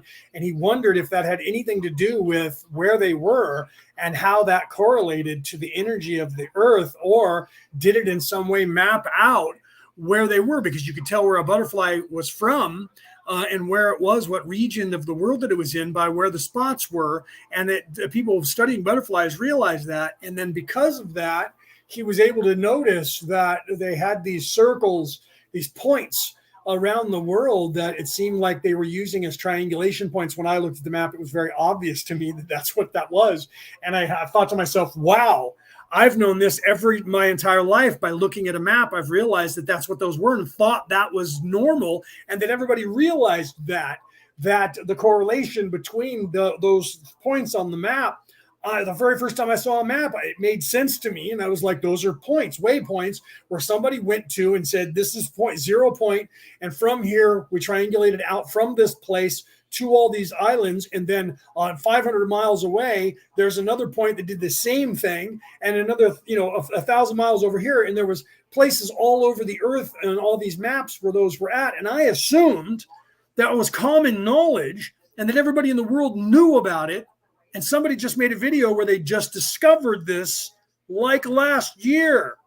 And I was like, are you fucking kidding me? I've been reading maps since I was a kid. And I assumed by looking at the map, because it made sense to me. And then, of course, that dawns on me from reading Frank Herbert's book, Dune, when Duke Leto Atreides goes to Dune to be in control of that, which was a trap just to kill him and take the whole thing from him. And his son who was there, and they were dressing in their still suits, which is a suit to keep you alive in the desert. So it reclaims all of your bodily fluids and then purifies that into water so that you don't lose any water, and everything that evaporates from your water goes into the suit, and then you reclaim it for water and drink it, and they fill the suit with water before you leave. And so you have all this water and you can just drink from your suit. And he had his suit put together. Paul Atreides, the son, put his suit together. And when he went to the guy, I can't think of his name now, who was their emissary, who was in service to the Fremen, and he looked at Paul's suit and says, "You've worn a still suit before." And he says, "No, I haven't." And he says, "Well, your still suit is set up desert fashion. How did you know to set that up that way?" And he said, "I don't know. It just seemed the proper way." And then, of course, because of the way Frank Herbert wrote, a lot of was the thoughts going on in the people's heads. And the man thought of the prophecy, and he will know your ways as if born to them. And he didn't say anything. He just checked it over and went, well, that's very good. So to Paul, it was natural and seemed right to set his suit up that way. Because he was actually the prophecy and he didn't know it at the time. And they were showing you that, the author was showing you that with his thoughts, being aware of what was going on, the other guy. But my point here is, I'm looking at these maps, never occurred to me to ask someone about it. And then I watch this video where they just discovered what that meant because somebody saw the spots on a butterfly and made the correlation to places in certain areas. And then went back to the map and said, wait a minute, what if that's what this is? And then they made this discovery. And I was like, my God, I've known that for 40 years and no one knew that on this earth. And I thought everyone knew that. So sometimes, guys, things that we think everyone knows, it may not be the case and that everyone doesn't know it. Another example, I remember looking at a Commodore 64 when my buddy's father, who worked for AT&T before the split. So if you know anything about that from here in America, you know this goes back to the 80s before there was a World Wide Web. He had a Commodore 64 at home because he worked from home. And I was able to play with the Commodore 64 at the time before it was out for the entire planet. So there was no personal home computer yet. no PCs out for the world yet. Yet he had one because governments and companies had them. This was before Windows, so it was before 94, before Windows came out, or before Macintosh came out, which is where they stole Windows from. It was using DOS. And I was running a program. This is the nerd that I am. I was running a program checking the celestial bodies, right? That's how I know for a fact that when I like Orion Rising, the reason I show that is because I'm showing people that when the pyramids were built, no one wants to admit this. When the pyramids were built, the constellation of Orion was directly straight up above in the sky. And they built the pyramids to mirror that image. And everyone says, there is no correlation between the pyramids and Orion. And those people are the same ones that'll say that, aliens are demons and there's no such thing, right? And the pyramids were built by humans. And it took 5 generations of people putting grease on in front of pulling these things, which is weird because if you're pulling this big logs or rolling these big logs on grease up these platforms, and you got to put this animal fat there, that means that all of the elephants can only go up once. And then after that, you have to clean the ramp off completely so that the elephants don't slip and the people that are pulling the things don't slip for the next pile of the next big stone that's coming up. So that literally ruins your argument because you cannot have, and you have to be able to put down sand over the top of the grease and then sweep the sand out of the way and put grease back down for the next woolly mammoths or whatever it is, and all the humans that are rope bearers to pull the next logs along with these big things up the hill, okay, and keep the momentum going. And so that would take lifetimes. That would take more than 10 million people working around the clock, and they've done the math on that. So all the people that say humans built that and the way they built it, it would have taken like 45 years with 2 million people literally working 24 hours a day for 40 years to build one pyramid. Okay. And the population of the earth at the time was about 4 million people. Okay. So you would have to have literally more than half of the planet of the earth working on pyramids, and that you couldn't have, and it would take more than 2 million because you have to have 2 million working 24 hours a day. You can't do that. A human being would be exhausted after working more than 12 hours a day. So that means you would have to have 4 million people working for 40 years round the clock with no days off constantly to build one pyramid. And there's 3 just in that spot. Okay. So I look at their theory and I call bullshit on that. Okay. And then there's other theories though. There's some really good compelling ones where they used, cranes and water and water ramps, and I've had that on my show. Very compelling, a very better possibility that would have taken less time, however, still unlikely, and would have taken a lot of time as well. And then Ross says they built them with their mind, right? So that is beyond the rational thought for incapacity for most people, right? So again, another analogy talking about that. You don't know magic with a K until you do. All you know then is sleight of hand or white magic or low magic, and then you figure that out. Karen, welcome. And then you figure that out as you go. Same thing with spirituality. When you unlock spirituality, that's why the story of the guru, or whatever you want to call him, Sufi, who legendary, no one remembers his name because it was the all mind that is probably not even a true story. However, it is true, but probably not a single person that actually did that, but it's very possible and very likely. Buying all these books, I did the same thing. You're studying everything. You're buying all of the books you can buy. You find all this information. You're trying to wake yourself up. You're trying to be awake. You know that there's a point where you're going to have this epiphany. And he had this whole library full of all this philosophical thought. And does that all help? Yeah, it does. Don't get me wrong. But then when he woke up one day and realized that he was actually awake, he took all the books out on his front lawn and burned them, because he realized that it was literally in front of his face and you can't unlearn it when you learn it. And that's what Ra's referring to. In that, when you're enlightened, you don't know it. You have the tools in front of you, but until you know what to do with those tools, and how does that work? And this is why I do what I do, because I'm giving you tools over and over and over and over on every show that I do and every episode. And some of them, and some of these stories that I tell you at different times, it's all the same story being told over and over and over, by the way. If you listen to the very first episode and you listen to this episode, I'm telling you the same things. I'm repeating myself over and over and over and over, and I'm giving you different scenarios on every show, on every topic, on every thought process. And I'm giving you like 7 different ways of seeing that. And then I give you 7 different ways of seeing it again when it comes back up, maybe 2 or 3 or 4 or 5 weeks later, but you're not aware of it. And some of you are. And that's why some people come here and go, this is completely repetitive and it's easy and it's simple. And what the hell is the purpose? Because it doesn't resonate with you because you already know it all. Right. So you're not the person I'm looking for. You, I want to talk to. That's just like Anna. I'd love to have a conversation. We got to talk off of camera. Right. And then maybe on camera, but off camera first and then maybe on camera. Let's continue with what Raw's talking about here. This entity was touched by the entity known as Jesus to you and was fatally wounded. Thus the one known as Jesus became aware that there dwelt in him a terrible potential. This entity determined to discover how to use this energy for the good, not for the negative. This entity was extremely positively polarized and remembered more than most wanderers do. 17.20 Questioner: how did this aggressive action against a playmate affect Jesus in his spiritual growth? Where did he go after his physical death? Ra, I am Ra. The entity you call Jesus was galvanized by this experience and began a lifetime of seeking and searching. This entity studied first day and night in its own religious constructs which you call Judaism and was learned enough to be a rabbi, as you call the teach/learners of this particular rhythm or distortion of understanding, at a very young age. At the age of approximately 13 1/2 of your years, this entity left the dwelling place of its earthly family, as you would call it, and walked into many other places seeking further information. This went on sporadically until the entity was approximately 25, at which time it returned to its family dwelling, and learned and practiced the art of its earthly father. When the entity had become able to integrate or synthesize all experiences, the entity began to speak to other selves and teach/learn what it had felt during the preceding years to be of an worthwhile nature.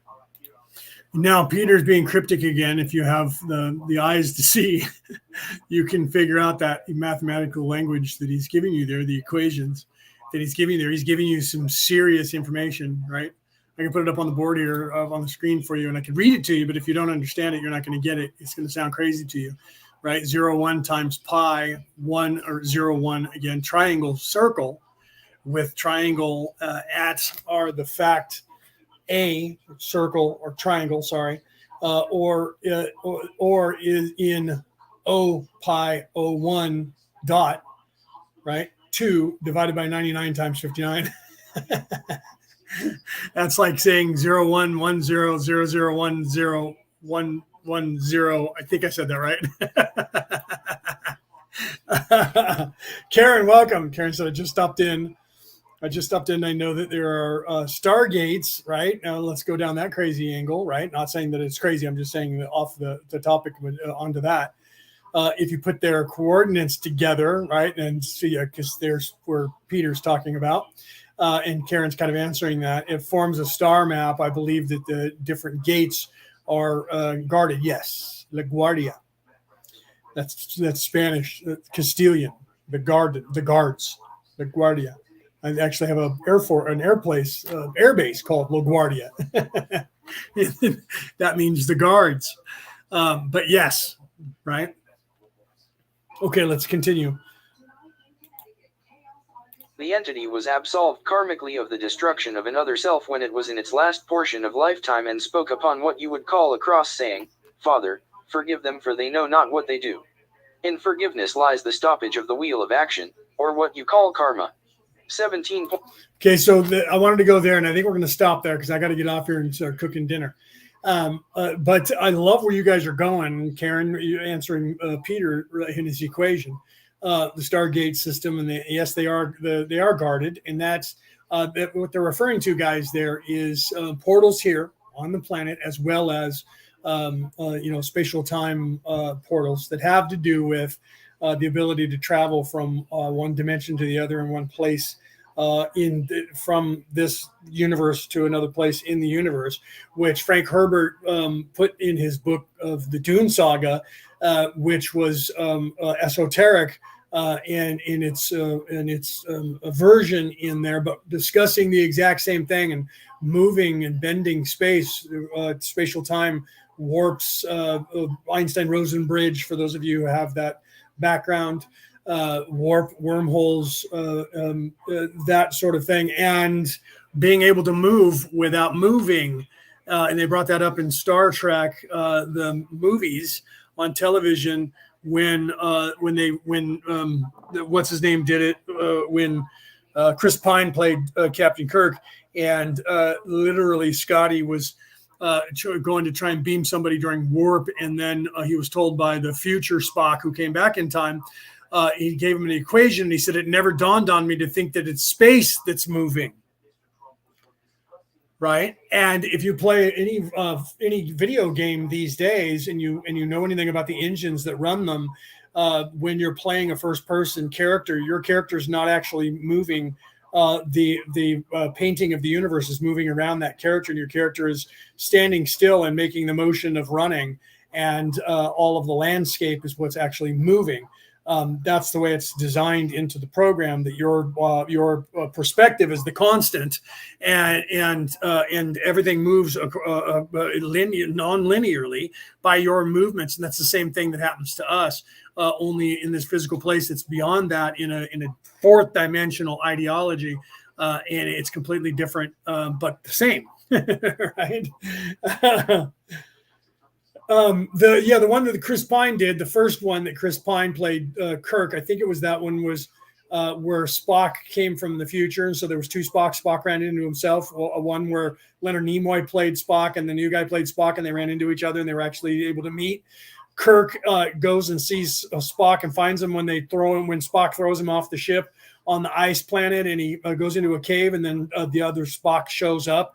And he's like, what? Get the fuck out of here. Because he's old Spock. That one, which I believe was the first, it was before Into Darkness. It was the first remake that what's his name? I can't think of his name. The guy who directed it. He went on to do a Star Wars movie. So while he did that, the guy who played Scotty, who was also a producer and director, he directed the next couple of movies.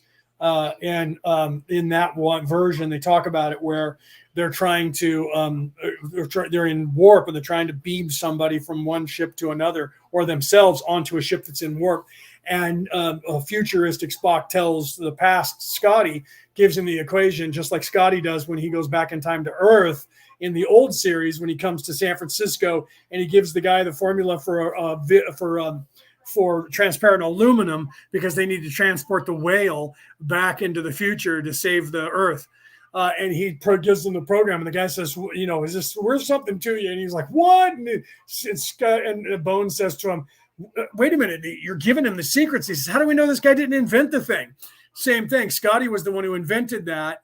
And so they use this time paradox in the scene to show that it was futuristic Spock that told Scotty that you can beam on board a ship, because it's not the ship that's moving, it's space that's moving. And that was the same spatial anomaly that Frank Herbert had talked about with folding space, and the possibility. He was way ahead of his time, spiritually and in physics minded, back then when he wrote those books. And I remember as a kid reading them and realizing, because I was already like well into physics. I was Sheldon at the time, before Sheldon was invented. And I was already, being recruited by, the government at 11 to go to work for them because of where I was testing. If I would have taken the SATs at 11, I probably would have scored a perfect score on the SATs at 11. Okay. And that's not a joke. I'm not saying that because I think I'm cool. I'm saying that because I didn't know what was going on. And then when I got older and looked back on it, I realized what they knew about me and where my IQ already was at 11 years of age and how I was testing. That has to do with what? Well, they just talked about Jesus. I'm not comparing myself to Jesus in the respect of what Jesus did and accomplished on this earth. I'll never be remembered like that. But in the fact that he was awake enough when he came here as a wanderer to bring through certain abilities with him and unlock certain other abilities within his ability to do so while he was here on this plane, to make an effect that has lasted for almost 2,000 years on the population of this earth, on billions and billions of souls, some of which over and over and over many times. And many other people have done the same. And that's the only comparison that I'm making, is that I know that by the age of 11, 12, definitely by the age of 13, that I was aware of my mission, who I was, and at that time didn't realize there had to be many others, but never met them. And where is everybody, and why am I alone? here, and most wanderers go through that until they start meeting other people. And the greatest thing that happened, even though it was designed by evil people or corrupted by evil people, was this internet was able for me to find you guys, and you guys to find me, and us to find one another and make and have communications with each other and correspondence to expand our consciousness even faster, because they closed down the ability for people to reach into that natural internet that is there. And that's why I show in one of my reels and on my show, when you watch the beginning of this show in MP4 video form, you will see that video that I have that is giving you the secrets to the universe. Everything that I ever talk about is in those visuals in that 1 minute and 37-second song that you hear: the mathematical equations, the physical equations, the spiritual equations. Everything is in that video. And literally, I show you the radial image of a human brain cell and a radial image of the universe. And it is a brain cell. It is identical. The difference is our brain cell is about 1 billion times more simple and has 1 billion times less ganglia, pathways from the universal mind. And that is just this universe. One brain cell of some entity that is so vastly large that we are literally as if we're quarks, protons, and neurons on a subatomic level inside the mind of the creator. And we're figuring that out, proving it scientifically. And people are writing books like The Holographic Universe. And Hawking was onto it when he's rediscovering the ether and calling it something different, and thinking and telling the world that we've created something and found something that is entirely different. And then when you go back and listen what the Egyptians, the Romans, the Greeks, the Mesopotamians, everybody back then was talking about, and you translate those words they used and what the concept was to today's thinking of science, you realize that science is only but rediscovering what these people already knew thousands and thousands of years ago to be commonplace at the time. And that we still have these teachings. Read the Hermetica. We still have these teachings of these scrolls that were found and hidden away that have made it to the light of day. And there's many, many millions, if not billions, of scrolls and knowledge that has not been found, that is still hidden in the archives of the Roman Empire in Rome and other places around the world, the United States, the English government, these old governments, the Indian government, these old governments that have been around for generations, that can go back to Europe and go back to other parts of the world, all the way trace their lineage to the Middle East, and the knowledge that they had, they still have. They want it for themselves. They're still studying it. They're still trying to figure it out. So they didn't destroy it because they can't, not because part of the rules won't let them, but they can't find it within themselves to destroy it because they're still trying to figure it out. And there's people that are in third dimension, fourth dimension, and fifth dimension that are in service to self. This is what Raw's talking about, that are trying to figure this out. Communion, the book written by Whitley Strieber, who a lot of people said he was just made the whole thing up because he was a science fiction writer. So, of course, his book Communion was a science fiction novel and it was all fake. When he asked the aliens, he must be brilliant, because when he asked the aliens, what did they want here? They wanted communion. Look up the word communion and figure out what that is. That is literally telling you the secret. And some of us know this who have spoken to aliens and have had contact with them and have read contact in interviews with these aliens that really, truly are part of the exchange program and that have been questioned by the so-called authorities, the powers that should not be. And they talk about there is a certain group of aliens, and mostly you know them as the gray aliens. There's a group of gray aliens who do not have a soul. They are constructs, but they are conscious. And they are trying to figure out the spark of life. They're trying to reenact the spark of life. All of AI and all of the people who want to control this universe can't control it because they're in service to self and they're trying to weaponize and use it for bad. So because of that, they don't have the ability. They don't want to admit that to themselves, and that's why they are who they are, because they won't admit to themselves what we know. Gianpaolo Melchizedek and most of the Melchizedeks know this. I could use that title, but it's just a freaking another title that I would, if I'm going to use that, I might as well use it to try and make money in this third dimensional reality, because it doesn't do you any good. It's just another title. I could use that title because I have the memory. Anna, more than likely you could use the Melchizedek title just from what I've seen you talking about in the chat today. And some people would say you're crazy for the things that you're saying, but you are saying things in there that I know to be true. Even though I haven't mentioned it out loud a lot. That's why Cassie and myself have both said, we need to talk. Okay. Have a conversation. I don't know that I've seen you before, and I'm glad that you're here. And I would love to have a conversation off camera with you. And I'm sure Cassie would as well. So if you end up talking to anybody that's in this coalition, that they will know who I am. I would love at some point for us to be able to have a discussion, just so that I can see where it is that you are and what you know. And I'm sure you're curious about that as well. And as kindred wanderers, we don't meet one another very often. It's a very small arena. You know this.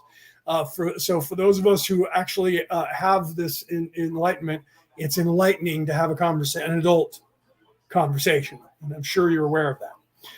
And so it's contagious. So anybody right? So anybody that you know and anybody that I know, it's like the Inuit from that movie that Adam Ant was in with Pierce Brosnan, to where it's contagious. So that I want to know who you know, and I'm sure you want to know who I know, because we want to literally know as many people that are awake as we can, because we all are trying to work together for the same purpose. And you can't be this awake without being in service to others. You can't fake it, right? And even if you do, it doesn't take long for people to figure that out about you. And I'm not doing that because I want to vet you. I've done that I've watched what you're saying. And if you are in service to self and you're really good and you're a Sith Lord, I'd still like to talk to you. I literally, one of my best friends is a satanic priest. And when we're off duty, we have conversations.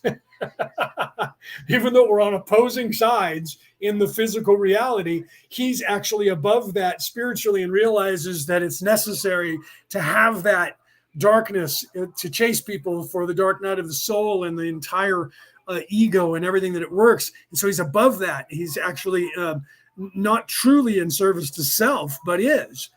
So it's one of those. I don't know if you've ever met somebody who's very enlightened, almost like they showed in Star Wars in the last Jedi and the Rise of Skywalker, where he was evil, but he was actually above and realized the real what's his name, Snoke, actually was pretty awake as well. And he said, I created Snoke, because he was the total conglomeration of all of the evil and their wisdom as Palpatine, this senior Palpatine. And but so he was able to have that conversation, a rational, objective conversation, even though it was from his perspective of trying to bring about all of evil in the universe. He was aware that it was the equal and opposite reaction in the Force that would happen, and was still trying to figure out how he could manipulate them before they were awake enough. And that was literally the awakening that you see, where they both were willing to sacrifice themselves for the good of the all, and they were willing to die, and each died and then was resurrected as one, and eventually as Rey. When he went, I don't know if you saw the movies, when he gave up his life for Rey after she gave up, because he died when she killed him, and she brought him back to life, gave her part of himself, and they were the same. They were one soul, a divergent, just like the movie Divergence. They were a divergent within they were one soul split into two, both on the same path, and that's why they were both gray. And that's why they were both good and evil in balancing, and able to balance that and not be either, but be both. But they both had the temptation. And that's why they were showing you that with her temptation, where she was going to get the device to get herself to where the evil was when she walked out as the evil queen. But herself was more amused with the prospect and idea. She couldn't become a Jedi, just like Luke couldn't, and that's part of the Dark Night of the Soul. And so they were trying to show you that in the movies, to where you have to face yourself as the evil. And then if you go to to Tolkien, they did the same thing with the One Ring and showing individuals, Galadriel and Gandalf, and then of course the king Strider when he was Strider, and then he had to ascend to become Aragorn. And he was going, and his moment was when he had to face the ring and its power and its call, and not give in to it.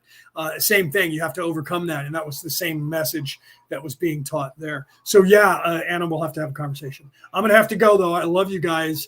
If we're not friends, send me a friend's request, please, Anna, and we'll become friends, and we'll figure out a time when we can have a conversation, and we'll do it either on an encrypted channel, or we can do it on Messenger, or we can encrypt Messenger, or if you're not concerned with the encryption, we can just have the conversation and let them listen in. They're listening now. I know this. I've been told by on-world, off-world personnel that on-world and off-world personnel listen to everything that I discuss. They watch this, they listen to it, they get copies of everything that I message, everything I post. I know this just working for the governments in the 90s when I already had that happen to me anyways, but now it's intergalactic, right? Okay, I love you guys. Have a great night. And if this didn't resonate with you and some of you got like thinking I'm crazy, I say this to you. Don't believe a word of anything that I have said. Don't believe a word of anything that anyone has said in this chat room. Go and look it all up for yourself. Learn to read, learn to research, read this information, find this information, because just like Anna said, I think it was Anna, I think it was Karen, I think everybody has said this today, knowledge is power. Knowledge is the key. That is what the fruit of life was. It was knowledge. It wasn't the knowledge of good and evil.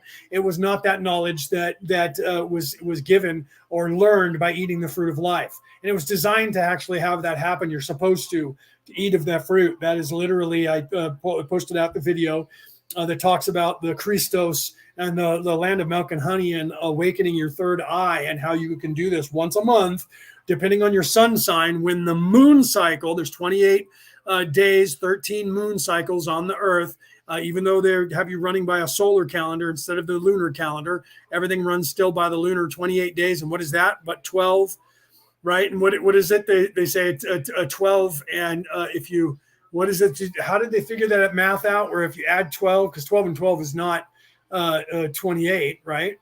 12 and 12 is 24, right? But there was some number system they talked about on one of the videos that I posted, where they showed you that the 12 and that the 33 and these numbers add up to the 28 and the 33, and it has to do with multiples of 12. And I forgot right now what it is, because I'm on spiritual, not math. Okay, so, but yeah, common knowledge. Well, see, here's the thing, Denise. Denise said, so communication is knowledge. Yes, and common knowledge, when people say common sense, it's only common if everyone has it. Do you see? So not everybody has common sense, because if they did, it would be common.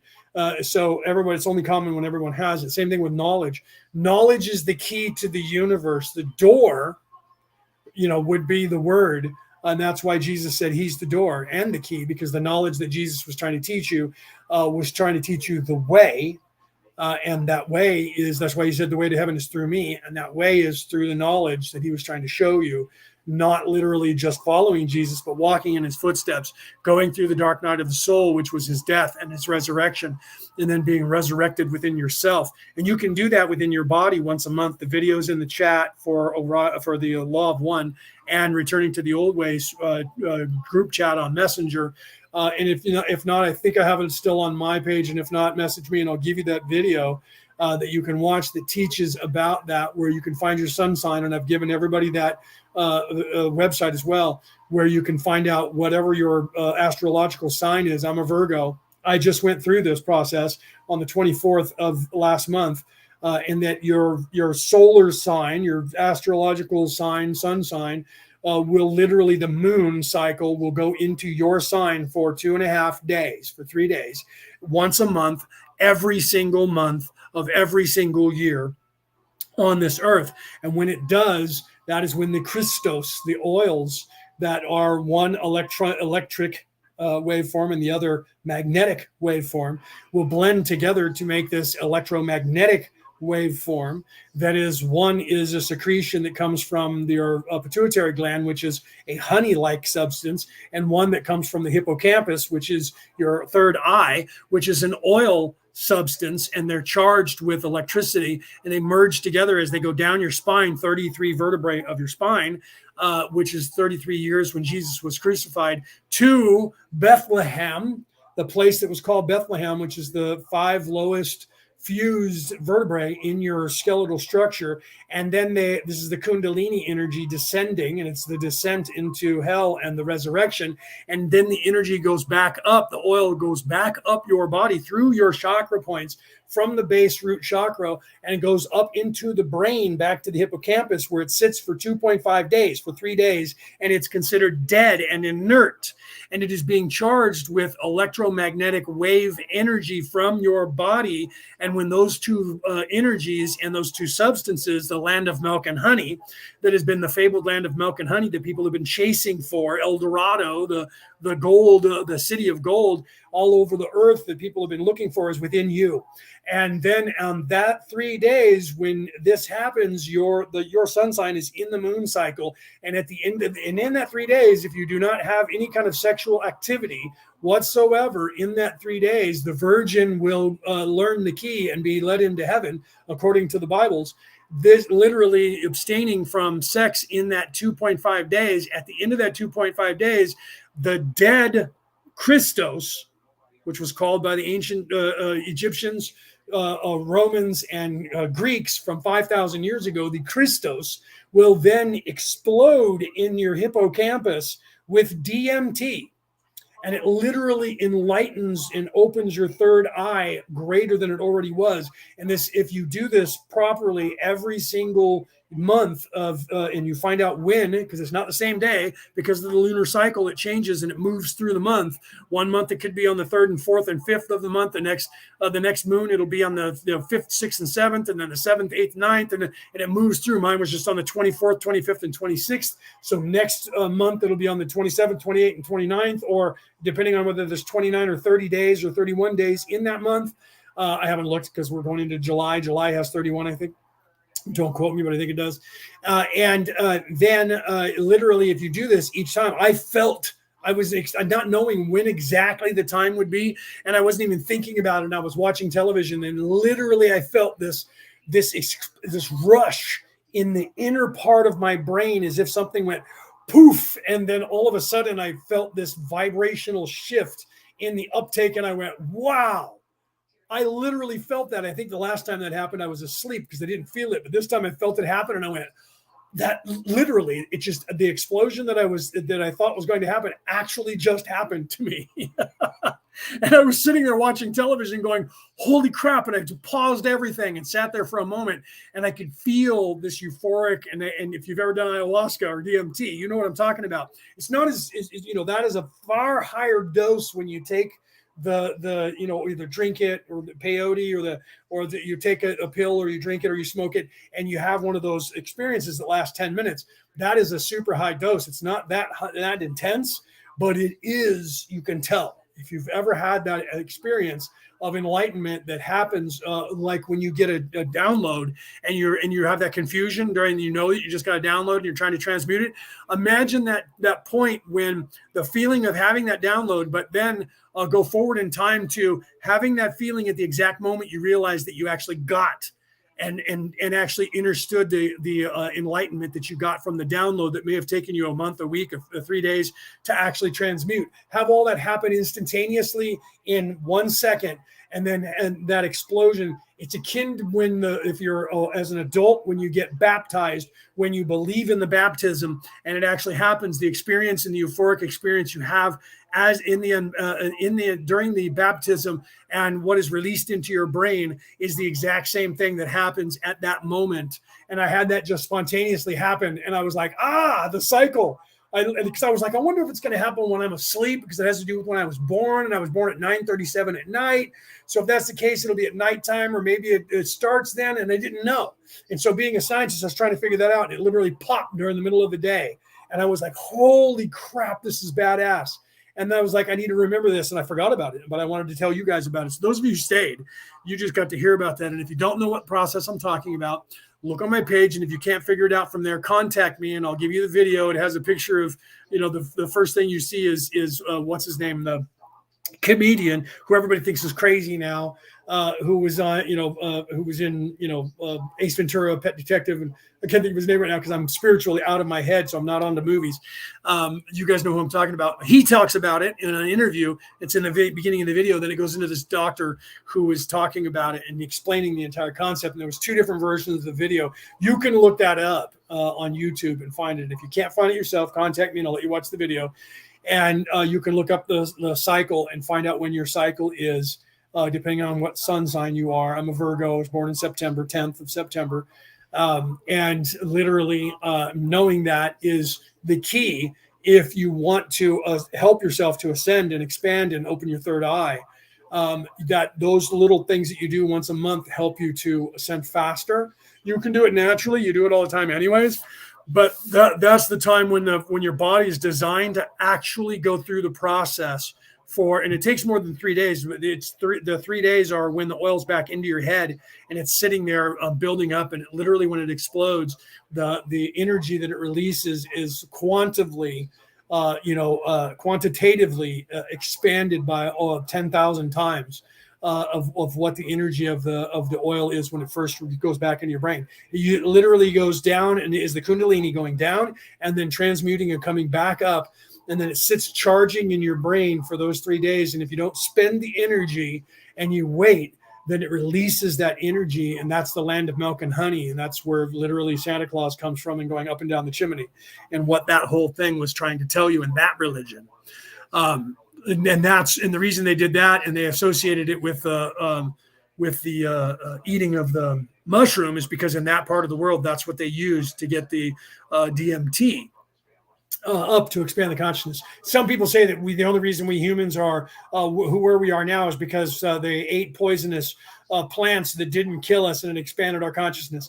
If you want to look at it in the 3D and say that's the only reason that happened, yes, Tommy, I'm trying to get off here now, but yes, I usually go about 3 hours, and I'm running a little over. I usually try to get out at about 3 hours, and I'm 7 minutes over because I'm talking about enlightenment and yours personal cycle, and how you can once a month expand your consciousness in a way that is bigger than what you can achieve any other time during the month, and that our human body was designed for that, and it's told in all of history. It's part of the tools that are there to tell you, and that's where Santa Claus came from, and going up and down the chimney, and the eating of the mushrooms, and why, and the lotus flower, and the eating of the lotus flower, and Jesus's descent into hell and resurrection is actually a telling of this. So some people say that Jesus was created by the Romans, and I say those people couldn't have been that smart to be talking about this. I think that if they did, they got onto it by accident. And then there's a scroll from the Dead Sea that says the human race was created out of error, and error being a person, a female, they blamed a female even then. And that if the human race was created out of error, out of malice as a slave race, it was created because God wanted them to be created. And they had to take that out of the Bible because they couldn't have people in the modern era looking at that and saying that, because they were trying to sell the fact that we are a slave race. And that's the narrative of the Orion Crusaders. That we are a slave race, and that they created us to mine gold, which is so precious, that we have so much of it that it's in fucking alcohol that we drink called Goldschlager, and that we used to put it in our teeth, and it's everywhere in every fucking store like diamonds, and that's how precious it is. And if it were really that precious, there would be aliens from every fucking sector of the universe on this earth right now taking it over and trying to mine it all out, and they're not doing that. Why? Oh, they might secretly be doing that, but we have so much of it. They wouldn't be allowing us to just ingest gold. So that whole thing's a lie. And that's not why, and were we enslaved? Was there conquering people that are trying to do that? Yeah, absolutely. Tell many lies with a little truth. You have to have some truth in the lies. So even the Dead Sea Scrolls, one of them says that we were created out of malice, and that and the bad people want to use that to their advantage. But the truth is, I don't believe any of that. I believe that this was created. We were created because we were supposed to. And Ra has that narrative. And the reason that we're here It's all 3D everywhere in third dimension, no matter what form you take on, is exactly like this, given the only semantical differences in the physics and ideology and belief systems, because they're organically invented by the people on every single planet that is third dimension. So you're going to have something that's going to be completely different, but exactly the same. But you have to be aware enough. You have to have the eyes to see and the ears to hear and the mind to calculate that. I love you guys. Have a great night. And those of you who just popped in now and you're like, what the fuck is Leo talking about? Pardon my American. Scroll back and listen. I'm giving you the secrets to the universe again. I love you guys. Have a great night. Share this out, share this out, share this out. This has been Orion Rising. I am your host, Leonard O'Neill. Good morning, good afternoon, good evening, and good morrow, depending on where in the world you are tuning into this show. I'll see you guys next week.